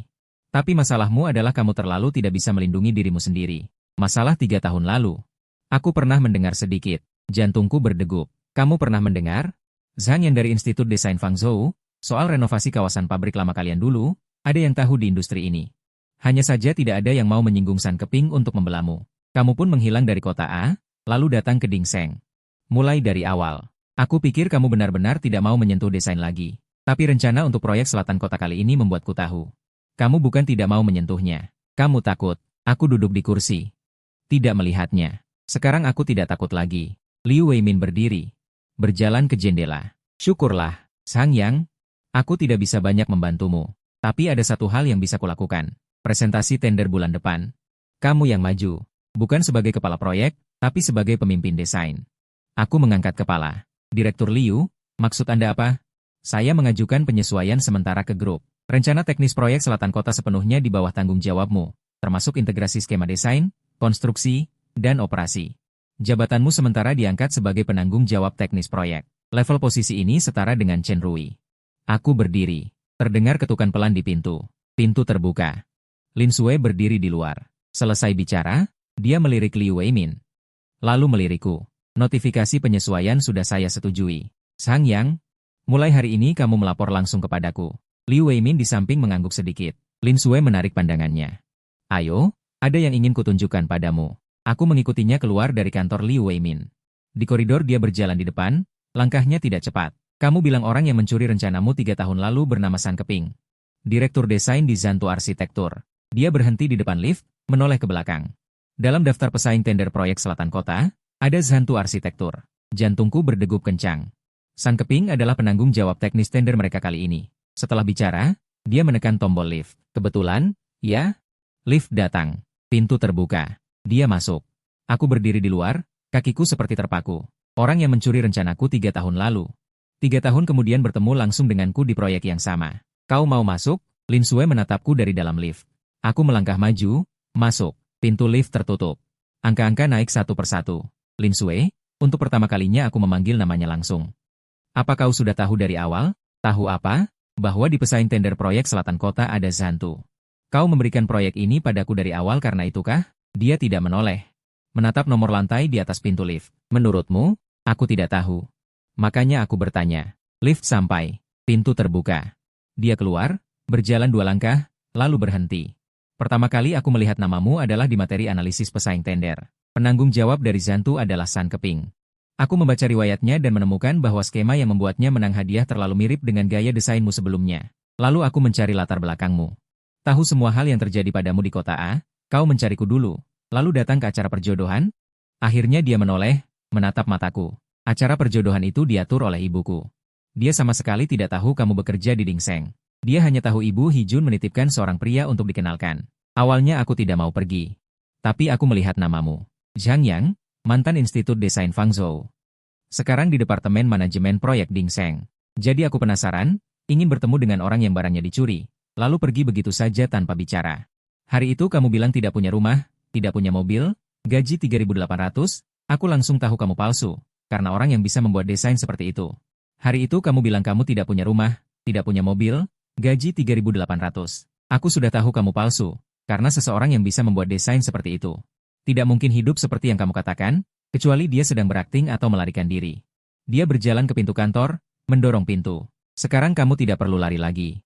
Pembelaan tender di selatan kota. Kamu dan San Keping berhadapan.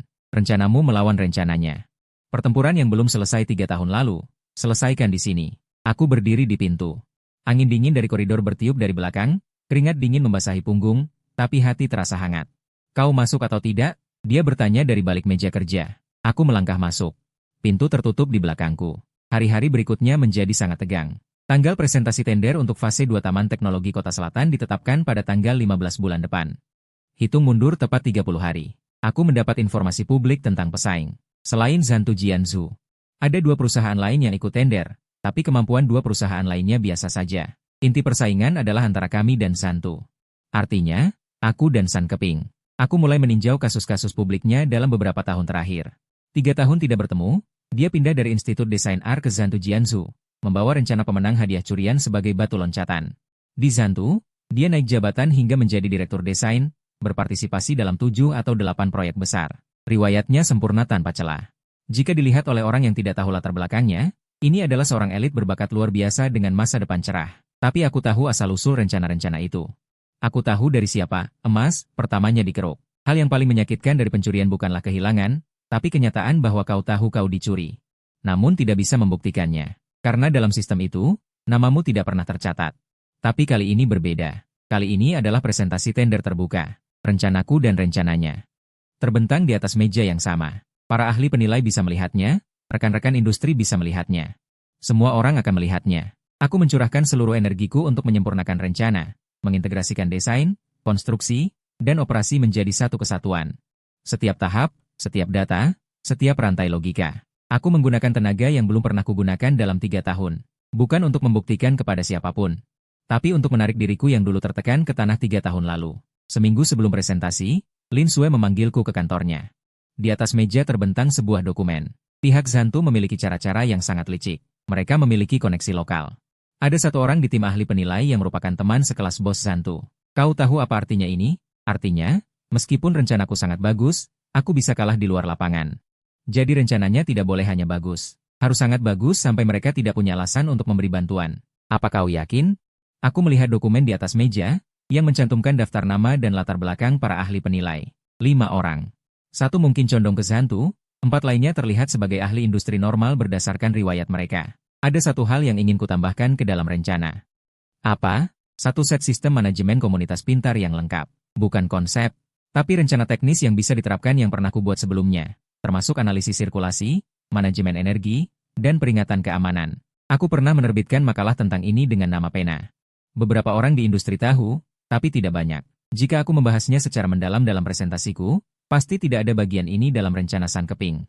Karena ini adalah hasil penelitianku sendiri, bukan bagian dari rencana yang dia curi. Meskipun panel penilaian ada yang ingin membantu Zantu, perbedaan kondisi sudah jelas terlihat, tidak ada celah untuk dimanipulasi.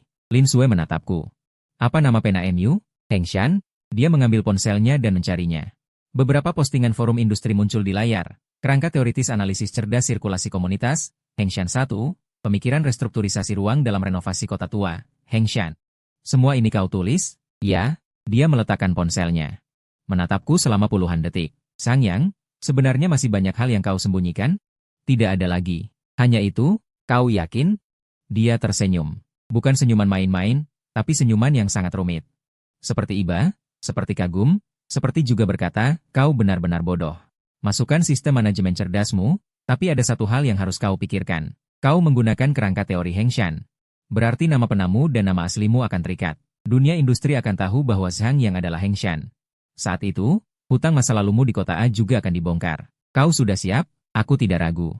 Siap. Hari presentasi tiba. Tempatnya di Aula Konferensi Besar Biro Perencanaan Kota. Perwakilan dari 4 perusahaan tender duduk di bawah. Di atas panggung ada 5 ahli panel dan 3 pemimpin Biro Perencanaan. Tim Zantu Arsitekture duduk di baris depan kiri. Sang Keping duduk di posisi paling tengah. Saat aku masuk, pandangan kami bertemu. 3 tahun tidak bertemu, dia sedikit lebih gemuk, garis rambutnya mundur cukup jauh. Tapi matanya masih sama, cerdik, dingin, memperhitungkan untung rugi setiap langkah. Dia mengenaliku.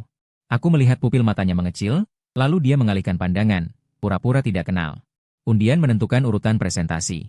Zantu mendapat urutan kedua, kami urutan ketiga. Presentasi perusahaan pertama biasa saja, tidak ada sorotan. Lalu Zantu.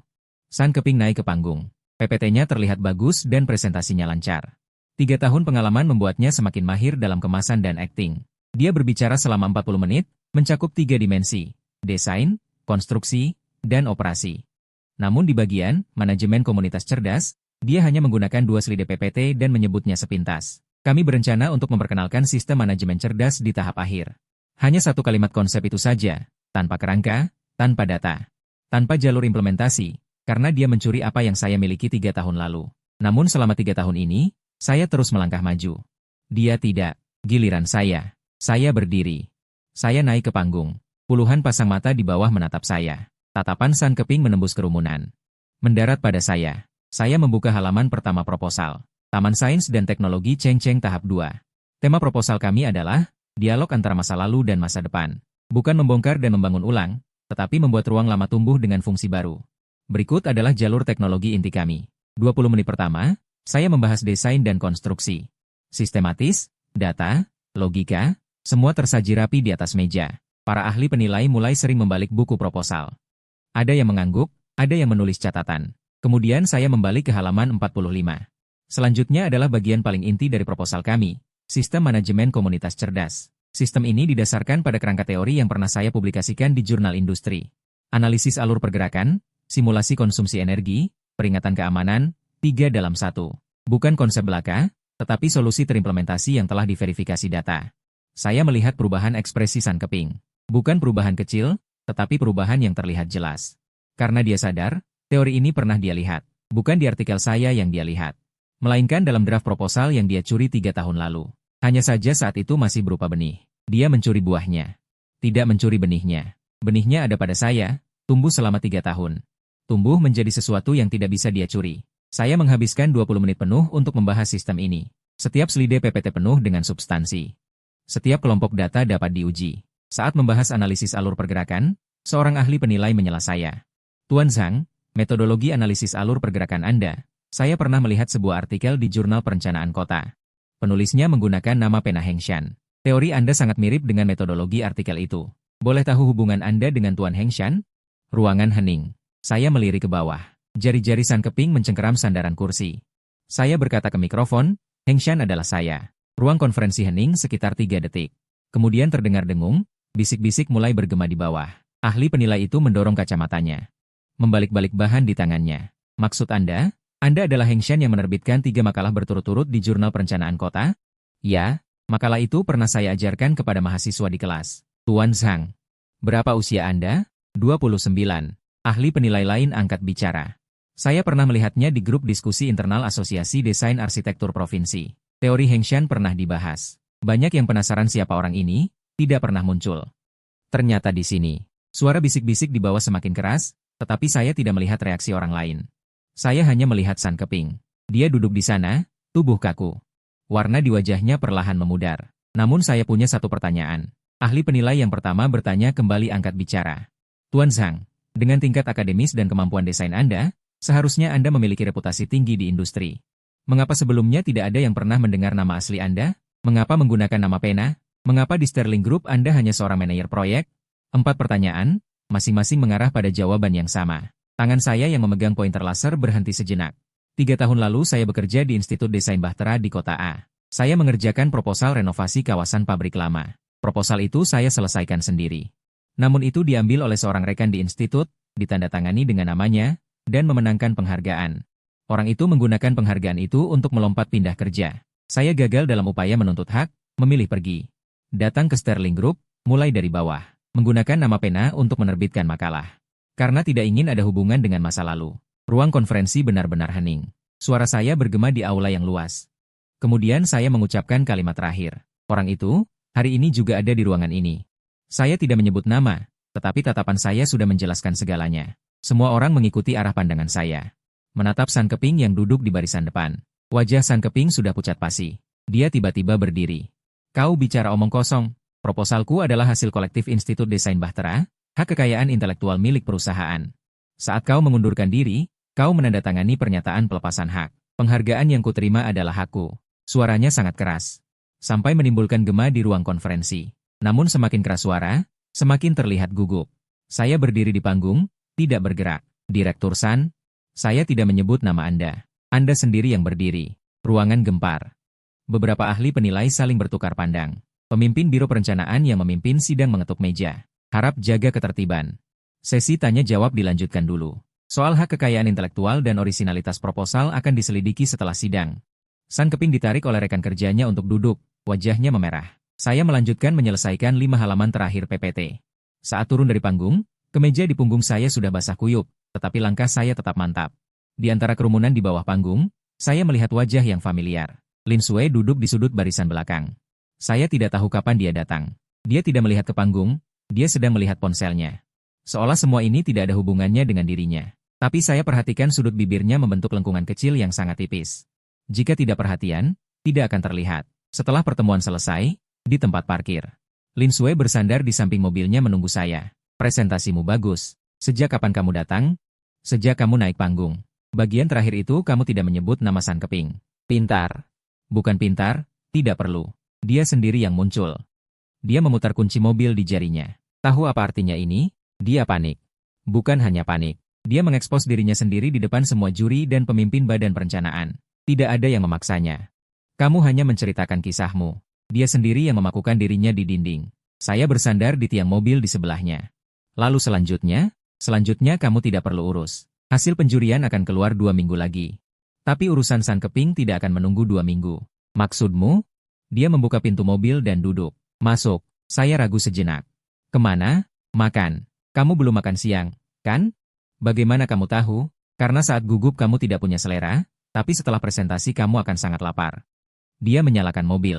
Saya berdiri di tempat menatapnya selama 2 detik, lalu membuka pintu kursi penumpang dan duduk. Saat duduk, saya melihat di tempat cangkir kursi penumpang ada sebotol air mineral merek yang biasa saya minum. Yang harganya Rp2.000 per botol, bukan air Paris asli di mobilnya. Saya tidak bicara. Saya membuka tutupnya dan minum seteguk. Hari ketiga setelah presentasi selesai, muncul sebuah pos panjang di forum anonim dalam industri. Judulnya, Mengungkap Penghargaan Desain Unggul Provinsi, Sebuah Jiwa yang Dicuri. Pos itu merinci secara detail timeline proyek renovasi kawasan pabrik lama 3 tahun lalu, dari inisiasi hingga desain hingga selesai. Daftar staf yang benar-benar bekerja di setiap tahap, serta hubungan antara orang yang akhirnya tercantum sebagai pemenang dan orang yang benar-benar mengerjakan proyek, tanpa menyebut nama. Tapi informasinya begitu rinci sehingga orang yang tahu langsung paham siapa yang dimaksud. Pos itu dilihat lebih dari 80.000 kali dalam 1 hari. Di kolom komentar, beberapa orang yang mengaku mantan karyawan Fangzhou Design Institute meninggalkan pesan. Akhirnya ada yang bicara. Waktu itu semua di institut tahu apa yang terjadi, tapi tidak ada yang berani maju. Pemuda itu sangat disayangkan. Hari keempat, seorang reporter dari Mingguan Arsitektur menelepon Departemen Humas Zhantu Architecture. Meminta wawancara tentang masalah orisinalitas proyek pemenang penghargaan San Keping. Departemen Humas Zhantu tidak menerima wawancara itu, tapi malam itu juga. Akun resmi WeChat Zhantu Architecture menghapus semua kiriman tentang riwayat penghargaan San Keping. Hari kelima, Asosiasi Desain Arsitektur Provinsi mengumumkan akan memulai peninjauan ulang terhadap penghargaan desain unggul provinsi dari 3 tahun lalu. Status anggota komite ahli San Keping ditangguhkan. Hari ke-6. Saya menerima telepon dari nomor asing. Saya angkat, di ujung sana terdiam beberapa detik. Lalu suara pria berat berkata satu kalimat, "Zhang Yang, itu ulahmu." San Keping, saya tidak tahu apa yang kamu bicarakan. Pos itu yang kamu unggah. Pos apa? Jangan berpura-pura. 3 tahun lalu sudah lewat. Apa maksudmu dengan ucapan-ucapan dalam presentasi penawaran itu? Saya hanya menjawab pertanyaan juri. Di ujung telepon terdiam lama. Zhang Yang, apa yang kamu inginkan? Apa yang saya inginkan? Saya tersenyum. San Keping, saya tidak menginginkan apapun. 3 tahun lalu kamu mengambil milikku. Saya tidak mengejarmu, tidak juga melaporkanmu. Tapi barang yang kamu ambil itu tidak hilang. Mereka masih ada padaku. Kamu mencuri buah dari pohon. Hasil penawaran kali ini, bicara berdasarkan proposal. Jika kamu menang, saya terima. Jika kamu kalah, kamu juga harus terima. Hasil tender kali ini ditentukan oleh proposal. Jika kau menang, saya menutup telepon. Saat layar ponsel meredup, saya melihat notifikasi WeChat. Dari Lin Sui. Jumlah penayangan pos sudah tembus 150.000. Di kolom komentar, 2 mantan rekan dari Fangzhou Design Institute lagi muncul memberikan kesaksian. Peninjauan ulang asosiasi provinsi lebih cepat dari yang saya duga. Tampaknya popularitas San Keping tidak bagus. Saya membalas, pos itu bukan saya yang unggah. Dia membalas dengan 1 tanda titik. Saya menatap tanda titik itu lama, lalu mengirim yang kedua, kamu. Dia tidak membalas, tapi pesan berikutnya adalah, kamu punya waktu akhir pekan? Ayahku ingin bertemu denganmu. Lin Zhenghe, pendiri sekaligus ketua Dewan Direksi Ding Seng Group. Harta bernilai puluhan miliar, peringkat 5 besar di dunia bisnis kota ini. Seseorang yang hanya bisa kulihat dari kejauhan di acara tahunan perusahaan. Sekarang putrinya mengatakan kepadaku bahwa dia ingin bertemu denganku. Orang yang hanya kulihat punggungnya dari jauh, sekarang putrinya memberitahuku bahwa dia ingin bertemu denganku. Aku duduk di atas tempat tidur di rumah kontrakan, menatap layar ponsel, telapak tanganku berkeringat. Kenapa ayahmu ingin menemuiku? Karena aku memberitahunya tentang dirimu. Kamu bilang apa? Sudah kukatakan semuanya. Lin Sui, bisakah kamu menjelaskannya dengan lebih jelas? Tidak bisa. Sabtu siang, di Villa Danau Hijau, aku akan mengirim mobil untuk menjemputmu. Pakailah pakaian yang biasa, jangan pakai hoodie abu-abu yang sudah kusut itu. Aku menunduk melihat pakaianku, tepatnya hoodie abu-abu itu. Akhir pekan dilewati dengan penuh kecemasan. Sabtu pukul 11.30, sebuah mobil hitam berhenti di mulut gang. Sopir turun dan membukakan pintu untukku.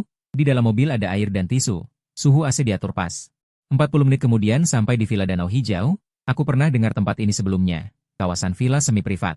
Tidak bisa masuk hanya dengan uang, harus punya keanggotaan. Mobil berhenti di depan villa 3 lantai. Di pintu berdiri seorang pria muda berpakaian jas. Tuan Zhang, ikut saya. Masuk ke dalam, pintu masuknya cukup besar untuk memarkir mobil. Berjalan ke dalam ada ruang tamu yang sangat besar. Di luar jendela kaca ada sebuah danau, di permukaan danau dua angsa putih sedang berenang. Sangat sunyi. Sunyi sampai aku bisa mendengar detak jantungku sendiri. Sudah datang. Suara datang dari sebelah kanan. Seorang pria berpakaian polo gelap keluar dari ruang kerja, rambutnya sudah memutih. Tapi punggungnya tegak lurus, tatapannya tajam seperti pedang yang belum masuk sarung. Lin Zhenghe. Lebih tua sedikit dari foto di papan pengumuman, tapi aura wibawa tanpa amarah itu, foto tidak bisa menampilkan sepersepuluhnya. Duduklah. Dia duduk di sofa, menunjuk ke arah seberang. Aku duduk, punggungku tegak lurus. Kamu Sang Yang? Iya. Sue sudah cerita tentang dirimu, kamu membantu sepupunya kencan buta. Tapi malah kamu sendiri yang terlibat. Kurang lebih begitu. Dia menatapku. Tatapannya menyapu dari wajahku ke kerah bajuku, lalu ke sepatuku, seperti sedang melakukan evaluasi menyeluruh. Proyek Chengnan sudah kulihat, cukup bagus. Jauh lebih baik daripada sampah milik Chen Rui. Aku tertegun sebentar, dia ternyata langsung menyebut proyek Chen Rui sebagai sampah. Tapi proyek yang bagus bukan berarti segalanya. Dia bersandar di sofa, nadanya berubah dingin. Sang Yang, aku bicara langsung. Sue menyukaimu. Itu aku sudah tahu. Tapi tahu belum berarti setuju. Latar belakangmu aku tahu. Mantan desainer di Fangzhou Design. Proyekmu dicuri orang, kau pergi ke kota A, datang ke Dingseng jadi manajer proyek. Sudah 2 tahun lebih, gaji tidak tinggi, tidak punya tabungan. Tinggal dikontrakan di kampung kota. Semua benar? Kalau begitu aku bertanya. Dengan apa kamu bisa bersama anakku? Pertanyaan ini seperti pukulan langsung ke dadaku, bukan karena licik, tapi karena terlalu realistis. Aku memang tidak punya modal yang bisa dibanggakan, tidak punya rumah, tidak punya mobil, tabungan tidak sampai 20.000, aset paling berharga adalah rencana dan tesis di kepalaku. Tapi benda-benda ini, di mata orang yang hartanya puluhan miliar, berapa nilainya? Ketua Lin, aku tidak punya kondisi khusus, tapi satu hal bisa kujamin. Apa? Baik dengan atau tanpa putrimu, aku akan menyelesaikan proyek Chengnan dengan baik. Baik dengan atau tanpa grup Dingseng. Aku mampu menghidupi diriku sendiri. Aku tidak sampai di sini demi latar belakang atau status siapapun. Termasuk Lin Sui. Lin Zhenghe menatapku, tatapannya tidak marah. Juga tidak puas, hanya mengamati. Kamu memang punya harga diri. Tapi bisa harga diri dimakan? Tidak, tapi orang tanpa harga diri. Meski makan, rasanya hambar. Dia diam lama sekali, lama sampai aku kira dia akan mengusirku. Sang Yang, hasil tender Chengnan belum keluar. Setelah keluar, baru bicarakan ini lagi. Jika kamu menang, dia berdiri. Aku tidak akan menghalangi jalan Sue. Jika kamu kalah, dia berjalan ke jendela. Melihat angsa putih di danau. Kalah, kamu menghilang dari dunia anakku. Jangan buat dia repot. Dia tidak menoleh, tapi maksud nadanya jelas. Bukan diskusi, tapi pemberitahuan. Saat aku keluar dari Villa Danau Hijau, sinar matahari sangat menyilaukan, ponselku berdering, itu Lin Sui. Bagaimana? Ayahmu bilang aku harus menang tender Chengnan dulu baru bisa mendekatimu. Di ujung telepon hening sejenak. Lalu kamu mau bagaimana? Menang. Hanya satu kata itu. 2 minggu kemudian, hasil tender Taman Teknologi Selatan Fase 2 diumumkan, dan di kantor saya menerima pemberitahuan email dari Dinas Perencanaan Kota di komputer saya. Saat kubuka, Yao Xiaomeng tepat berdiri di sampingku. Kak Yang, biarkan aku lihat, biarkan aku lihat. Dia menyandarkan kepalanya di pundakku, matanya membulat seperti lonceng tembaga. Paragraf ketiga isi email. Berdasarkan evaluasi komprehensif Komite Penilai, pemenang tender terintegrasi desain konstruksi tahap kedua Taman Sains dan Teknologi Kota Selatan adalah Dingseng Group. Skor komprehensif pertama, skor teknis pertama, skor presentasi pertama. 3 yang pertama, Yao Xiaomeng berteriak di samping. Kakak Yang, kamu nomor 1, Seluruh orang di kantor berkumpul. Liu Weimin berlari keluar dari kantornya, dengan ekspresi wajah yang belum pernah kulihat sebelumnya. Seperti memenangkan lotre, anak baik, katanya sambil menepuk bahuku. Aku bilang kamu bisa. Kantor menjadi ramai untuk beberapa saat, aku duduk di kursi. Melihat deretan angka di bawah isi surel, peringkat skor komprehensif Jantu Construction adalah ketiga, bukan kedua. Ia ketiga, mereka bahkan tidak mendapat peringkat kedua karena tim penilai memberi skor sangat rendah pada sesi tanya-jawab. Ketidakstabilan emosi sang keping di lokasi sidang dicatat oleh 3 ahli penilai dalam catatan penilaian. Peserta sidang tidak stabil emosinya. Reaksi berlebihan terhadap keraguan orisinalitas, kurangnya profesionalisme, tertulis hitam di atas putih. Saya menutup email, duduk sejenak dengan mata terpejam, ponsel bergetar di atas meja. Lin Sui, sudah lihat hasilnya, malam ini pergi ke Bihu Villa. Ayahku yang bilang, aku melihat kedua pesan itu, jariku melayang di atas layar sebentar. Mengetik 3 kata, baik, aku pergi. Lalu menambahkan 1 kalimat, kali ini aku bawa mobil. Bukankah kamu tidak punya mobil? Pinjaman, punya Hijun, sepupumu yang konyol itu. Iya, Mobilnya memang jelek tapi bisa jalan, beberapa detik kemudian. Dia mengirim sebuah emoji, berupa wajah tertutup tangan sambil tertawa, lalu satu baris tulisan. Baik, aku menunggumu di pintu, aku memasukkan ponsel ke dalam saku. Berdiri, berjalan ke tepi jendela. Derek di lokasi konstruksi di bawah masih berputar. Jauh di sana arah selatan kota, di tanah itu akan segera tumbuh bangunan yang kudesain, dari dalam lumpur. Tumbuh sedikit demi sedikit, seperti aku yang merangkak keluar dari lumpur 3 tahun lalu.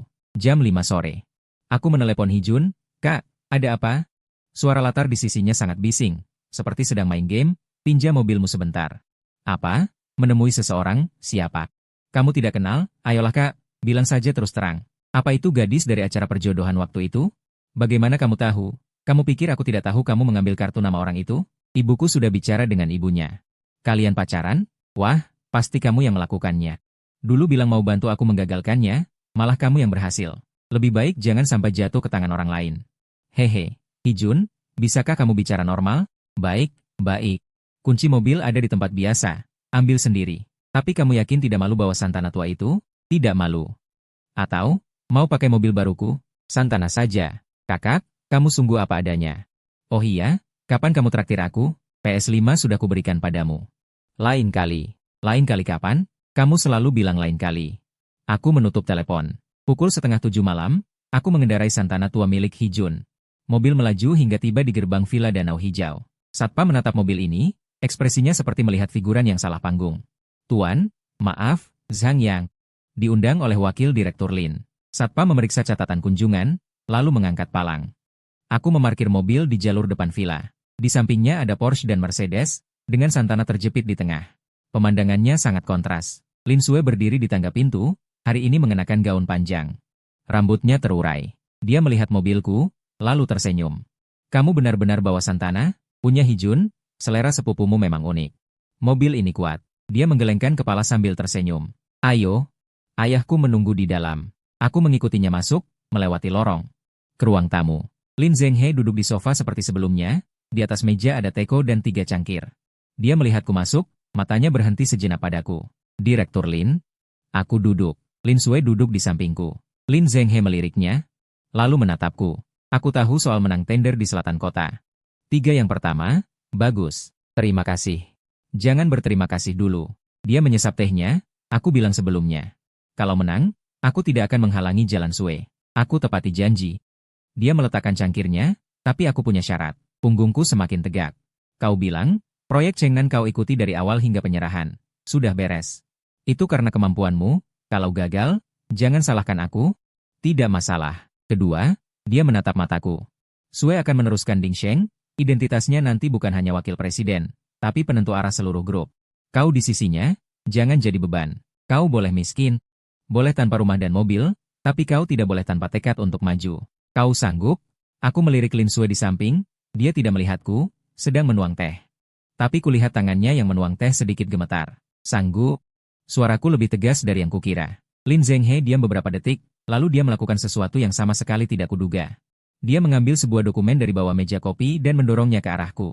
"Ini adalah struktur rencana pusat riset dan pengembangan teknologi yang baru didirikan grup. Aku sudah menyiapkannya selama setengah tahun. Ding Sheng sebelumnya hanya mengerjakan konstruksi dan manajemen. Bagian desain sepenuhnya outsourcing, aku selalu ingin membangun tim riset dan desain sendiri. Penanggung jawab pusat ini belum ditentukan. Kau tertarik?" Aku menunduk melihat dokumen itu. Pusat Riset Teknologi bertanggung jawab atas perencanaan awal, desain skema, dan riset teknologi semua proyek grup. Ini seperti lompatan langsung dari kepala proyek ke manajemen inti grup. Aku mengangkat kepala. "Apa ini karena hubungan dengan putrimu?" Lin Zhenghe mendengus dingin. "Zhang Yang, kau terlalu tinggi menilai dirimu. Saat aku merencanakan pusat ini, aku belum tahu keberadaanmu. Aku melihat skemamu, tesis akademismu, penampilanmu dalam sidang. Barulah, aku memutuskan memberikan posisi ini padamu. Percaya atau tidak terserah padamu. Memberikan posisi inti grup sebagai hadiah, kau ambil atau tidak?" Aku menutup dokumen, aku ambil. Tapi aku punya satu permintaan. Masalah sang keping, peninjauan ulang asosiasi provinsi, aku harap berjalan sesuai prosedur resmi. Jangan biarkan siapapun campur tangan, apapun hasilnya, jika bukti cukup. Penghargaannya dicabut, diumumkan ke industri. Jika bukti tidak cukup, aku juga menerimanya. Kau tidak membencinya? Pernah. Tapi sudah cukup benci. Sekarang aku hanya ingin menyelesaikan pekerjaan dengan baik. Lin Zhenghe menatapku cukup lama. Lalu berdiri, Kau bukan tipe orang yang kubayangkan. Aku pikir Sue menemukan pria lemah. Ternyata tidak. Dia berjalan menuju ruang belajar, 2 langkah lalu berhenti. Jangan bawa mobil Santana itu lagi ke sini. Bukan karena malu, tapi satpam pintu mengira ada pemulung. Dia masuk ke ruang belajar, pintu tertutup, ruang tamu tinggal aku dan Lin Sue. Hening beberapa detik, dia menoleh ke arahku, matanya bersinar di bawah cahaya lampu. Kau tahu, saat kau bilang, pernah benci tapi sudah cukup benci, ekspresi ayahku berubah. Berubah jadi apa? Dari tidak percaya menjadi percaya. Dia berdiri. Ayo, hari ini selesai. Aku antar kau keluar. Aku berjalan bersamanya ke pintu. Berdiri di tangga, cahaya bulan di permukaan danau berselimut perak. Angin malam bertiup, sedikit dingin. Lin Sue. Terima kasih. Terima kasih apa? Terima kasih semuanya. Dari kedai susu sampai sekarang, tanpa dirimu, proyek di selatan kota belum tentu kudapatkan. Masalah Chen Rui belum tentu bisa kuselesaikan. Peninjauan ulang San Keping belum tentu dimulai. Bukankah kau juga harus berterima kasih pada sepupumu? Kenapa? Kalau bukan dia yang mendorongmu ke hadapanku, kau tidak akan bertemu klien sebaik aku. Aku tertawa, benar-benar tertawa, bukan tawa canggung, tegang, atau pahit. Tawa yang muncul dari dasar hati, ringan, bersih. Sudah lebih dari 2 tahun di Dingsheng. Baru pertama kali tertawa seperti ini. Dia juga tertawa, cahaya bulan menyapu ujung roknya. Angin menerbangkan sehelai rambut panjangnya, aku mengulurkan tangan, ragu sejenak. Lalu mengangkatnya, membantuku merapikan rambut itu ke belakang telinganya. Dia tidak menghindar. Pergi, aku berbalik menuju Santana. Sang Yang. Dia memanggilku dari belakang, aku menoleh, masa proyek di selatan kota adalah 2 tahun. 2 tahun lagi, saya akan resmi mengambil alih seluruh grup. Saat itu, di papan nama Dingsheng Group akan ditambahkan sebuah slogan. Slogan apa? Membiarkan bangunan lama memiliki jiwa baru. Bukankah itu tema dari proyek Chengnan?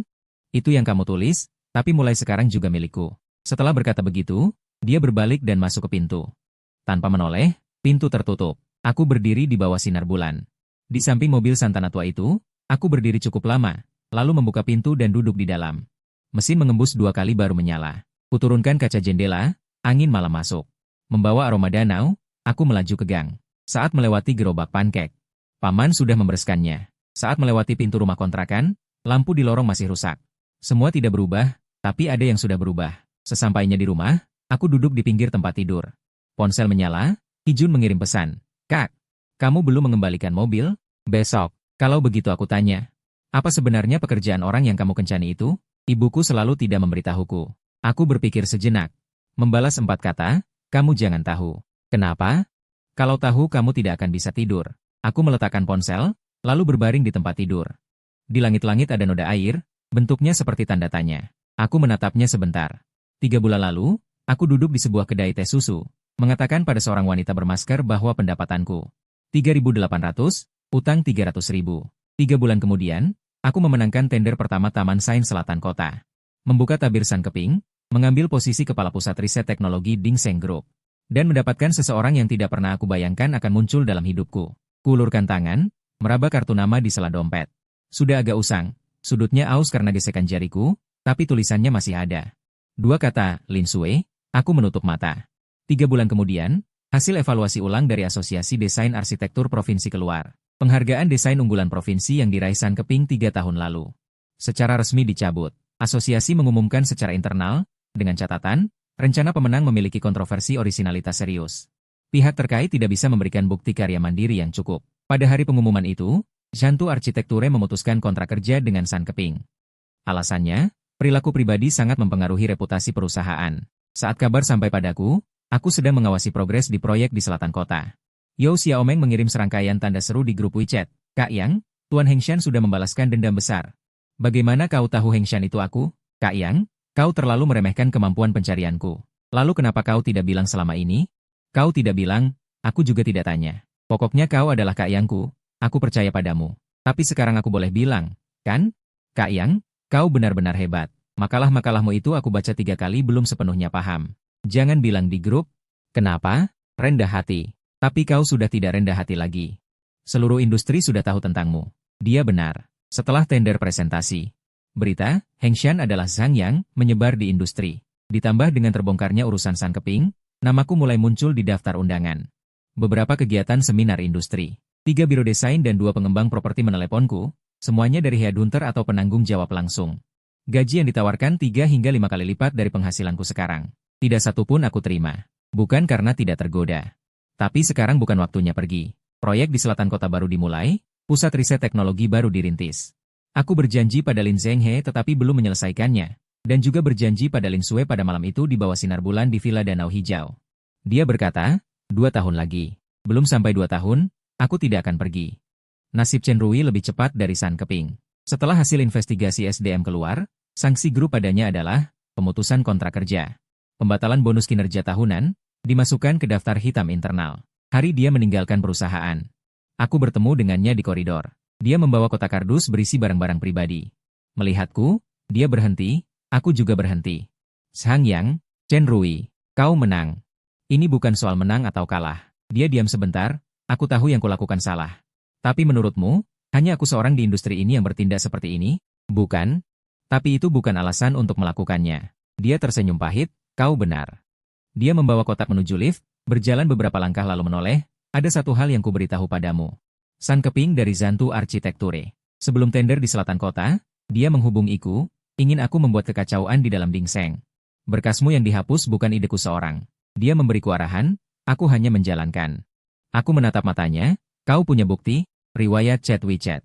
Aku simpan screenshotnya. Kenapa kau memberitahuku sekarang? Karena dia sudah waktunya celaka. Seperti aku, dia berbalik dan pergi. Pintu lift tertutup. Angka-angka turun satu persatu. Aku berdiri di tempat, mengeluarkan ponsel dan mengirim 2 kata kepada Lin Sui. Ada gosip, dia membalas dengan cepat. Semua obrolan ini setelah kususun rapi. Kuserahkan kepada tim peninjau ulang Asosiasi Provinsi sebagai bukti tambahan, untuk semakin memperkuat bukti perilaku tidak pantas San Keping di industri ini. Bukan hanya pencurian rencana 3 tahun lalu, tetapi juga gangguan terhadap pesaing dalam tender selatan kota ini. Tim peninjau ulang menambahkan isi pengumuman. San Keping dimasukkan ke dalam daftar hitam industri desain arsitektur provinsi, dilarang berpartisipasi dalam tender dan evaluasi proyek tingkat provinsi dan di atasnya dalam kapasitas apapun selama 3 tahun. Malam berita itu keluar, aku mengajak Hijun makan hotpot. Di tengah makan, dia tiba-tiba meletakkan sumpitnya. Kak, aku sudah memikirkan satu hal. Apa? Awalnya, kencan buta itu, aku menyuruhmu untuk merusaknya. Tapi kau tidak hanya gagal merusaknya, malah mendapatkannya. Sekarang kau naik jabatan. Menang tender, terkenal. Semua ini dimulai dari hari kau menggantikanku kencan buta. Jadi, dia mengangkat gelasnya, kau berhutang padaku seumur hidup. PS5, bukankah harus kau kembalikan? Aku memasukkan sepotong babat ke mulutnya. Makan saja. Dia mengunyah babat sambil berkata dengan tidak jelas, Lin Sui itu sebenarnya siapa? Kau tidak pernah bilang sampai sekarang. Dia adalah wakil presiden grup Dingseng. Sumpit Hijun jatuh ke dalam panci. Kau bilang apa? Grup Dingseng? Grup yang papan iklannya ada di mana-mana. Dia wakil presiden. Ayahnya adalah direktur utama. Mulut Hijun menganga setidaknya 10 detik tanpa menutup. Lalu dia tiba-tiba berdiri. Jadi, orang yang suruh ibuku kencani adalah, benar, dialah. Kakak kau, PS5MU akan kukembalikan besok. Aku tidak mau PS5 lagi. Dia memukul meja. Kembalikan Lin Sui padaku. Semua tamu di meja sebelah menoleh. Aku menekannya duduk. Rendah hati. Rendah hati apa? Kak, aku melewatkan seorang wanita. Bernilai ratusan miliar. Sebenarnya kau tidak melewatkannya. Kaulah yang menyerah. Kau masih bicara? Dia tertunduk di meja. Kak, nanti kalian menikah? Bisa aku ikut makan? Nanti lihat. Ku mohon, aku tidak menghiraukannya, lalu mencelupkan sepotong daging sapi lemak ke dalam panci. Uap panas hotpot naik ke atas. Di seberang, Hijun masih meratap, melihatnya. Tiba-tiba terasa lucu. 3 bulan lalu aku menerima teleponnya, dan merasa hidupku hancur. 3 bulan kemudian, sepertinya ini adalah telepon paling tepat yang pernah kuterima seumur hidup. Setahun kemudian, struktur utama fase 2 Taman Teknologi Chengnan selesai. Di lokasi konstruksi tergantung spanduk merah. Beberapa petasan dinyalakan. Aku berdiri di bawah menara derek, menengadah melihat bangunan yang berubah dari gambar menjadi kenyataan. Sinar matahari menyinari permukaan beton, memantulkan cahaya abu-abu putih. Tidak cantik, tapi kokoh, seperti jalan yang kutempuh setahun ini. Lin Sui berdiri di sampingku. Hari ini dia memakai rompi reflektif dari lokasi konstruksi, helm pengaman, dan sepatu olahraga berlumur lumpur. Penampilannya sama sekali tidak seperti wakil presiden grup bernilai ratusan miliar, lebih seperti mahasiswi teknik yang baru lulus dan magang. Cantik, aku menunjuk bangunan itu dan bertanya padanya. Mana yang tidak cantik? Fasadnya belum selesai, jelek. Nanti kalau selesai akan jadi cantik. Aku tunggu. Pekerja konstruksi berjalan mondar-mandir. Beberapa mengenalinya. Saling memberi isyarat. Dia pura-pura tidak melihat. Sang Yang, HM. Bulan depan aku resmi menjabat sebagai presiden grup. Aku tahu. Kau tidak gugup, kenapa harus gugup? Karena nanti kau akan menjadi suami presiden. Tekanan akan lebih besar, gosip akan lebih banyak. Kau yakin bisa bertahan? Aku memandang bangunan itu. Setahun lalu tempat ini masih tanah kosong. Sekarang sudah berdiri di sini. Diam, kokoh, tidak bicara, tapi tidak kemana-mana. Menurutmu, apakah bangunan itu takut pada angin dan hujan? Aku juga tidak takut. Dia menoleh ke arahku. Tepi Hel meninggalkan bekas di keningnya. Dia tersenyum. Sekarang bicaramu lebih enak didengar dibanding waktu pertama bertemu. Dulu bagaimana? Dulu kau hanya bisa bilang, gaji 3.800. Aku juga tersenyum. Ada pekerja di lokasi yang berteriak. Suara dentingan dari berbagai arah. Sangat bising, tapi enak didengar. Suara sesuatu yang sedang dibangun. Aku mengeluarkan kartu nama itu dari saku. Setahun. Sudah kumasukkan ke dompet dan kubolak-balik entah berapa kali. Sudah mulai aus. Tulisannya sedikit pudar, tapi masih terbaca. Lin Sue. 2 kata, aku memberikannya padanya, ini aku kembalikan padamu. Dia menerimanya dan melihatnya, sudah lama sekali, kau bawa terus. Kenapa harus dikembalikan? Karena aku tidak perlu kartu nama lagi, nomormu sudah kuhafal. Kau juga bukan hanya 2 kata di kartu nama itu, dia membalik kartu nama itu. Bagian belakangnya kosong. Dia mengeluarkan pulpen dari sakunya, menulis 1 baris di bagian kosong itu, lalu memberikannya kembali padaku. Aku menunduk dan melihat tulisan dia, Zhang Yang, penanggung jawab teknis fase kedua Taman Teknologi Chengnan. Di sampingnya ada gambar wajah tersenyum yang miring. Aku memasukkan kembali kartu nama itu ke dalam saku, kali ini di lapisan paling luar. Tidak disembunyikan lagi. Ayo, sore ini masih ada rapat. Dia berbalik menuju pintu masuk proyek, berjalan 2 langkah lalu menoleh. Omong-omong, Hijun minggu depan menikah, kau tahu kan? Tahu, dia memintaku jadi pendamping pria. Dia juga memintaku jadi pendamping wanita. Apa? Dia bilang, kakak ipar, kalau kau tidak datang, muka saya taruh mana? Kau setuju? Setuju. Kau tidak takut dikenali? Hijun itu mulut besar. Takut apa? Dia mendorong helm pengamannya. Sang Yang, kamu sampai sekarang belum mengerti satu hal? Apa? Aku tidak pernah takut dilihat. Aku takut, tidak ada hal yang layak dilihat. Dia selesai bicara lalu pergi. Rompi reflektif bersinar di bawah sinar matahari. Aku berdiri di tempat, angin menerpa dari sela-sela perancah proyek. Membuat spanduk berbunyi gemerisik, di spanduk tertulis 8 kata, keselamatan nomor 1. Kualitas sebagai dasar, sangat klise, tetapi sangat benar. Baik membangun gedung maupun menjalani hidup, aku merapikan helm pengaman. Mengikutinya dari belakang, menuju pintu masuk proyek.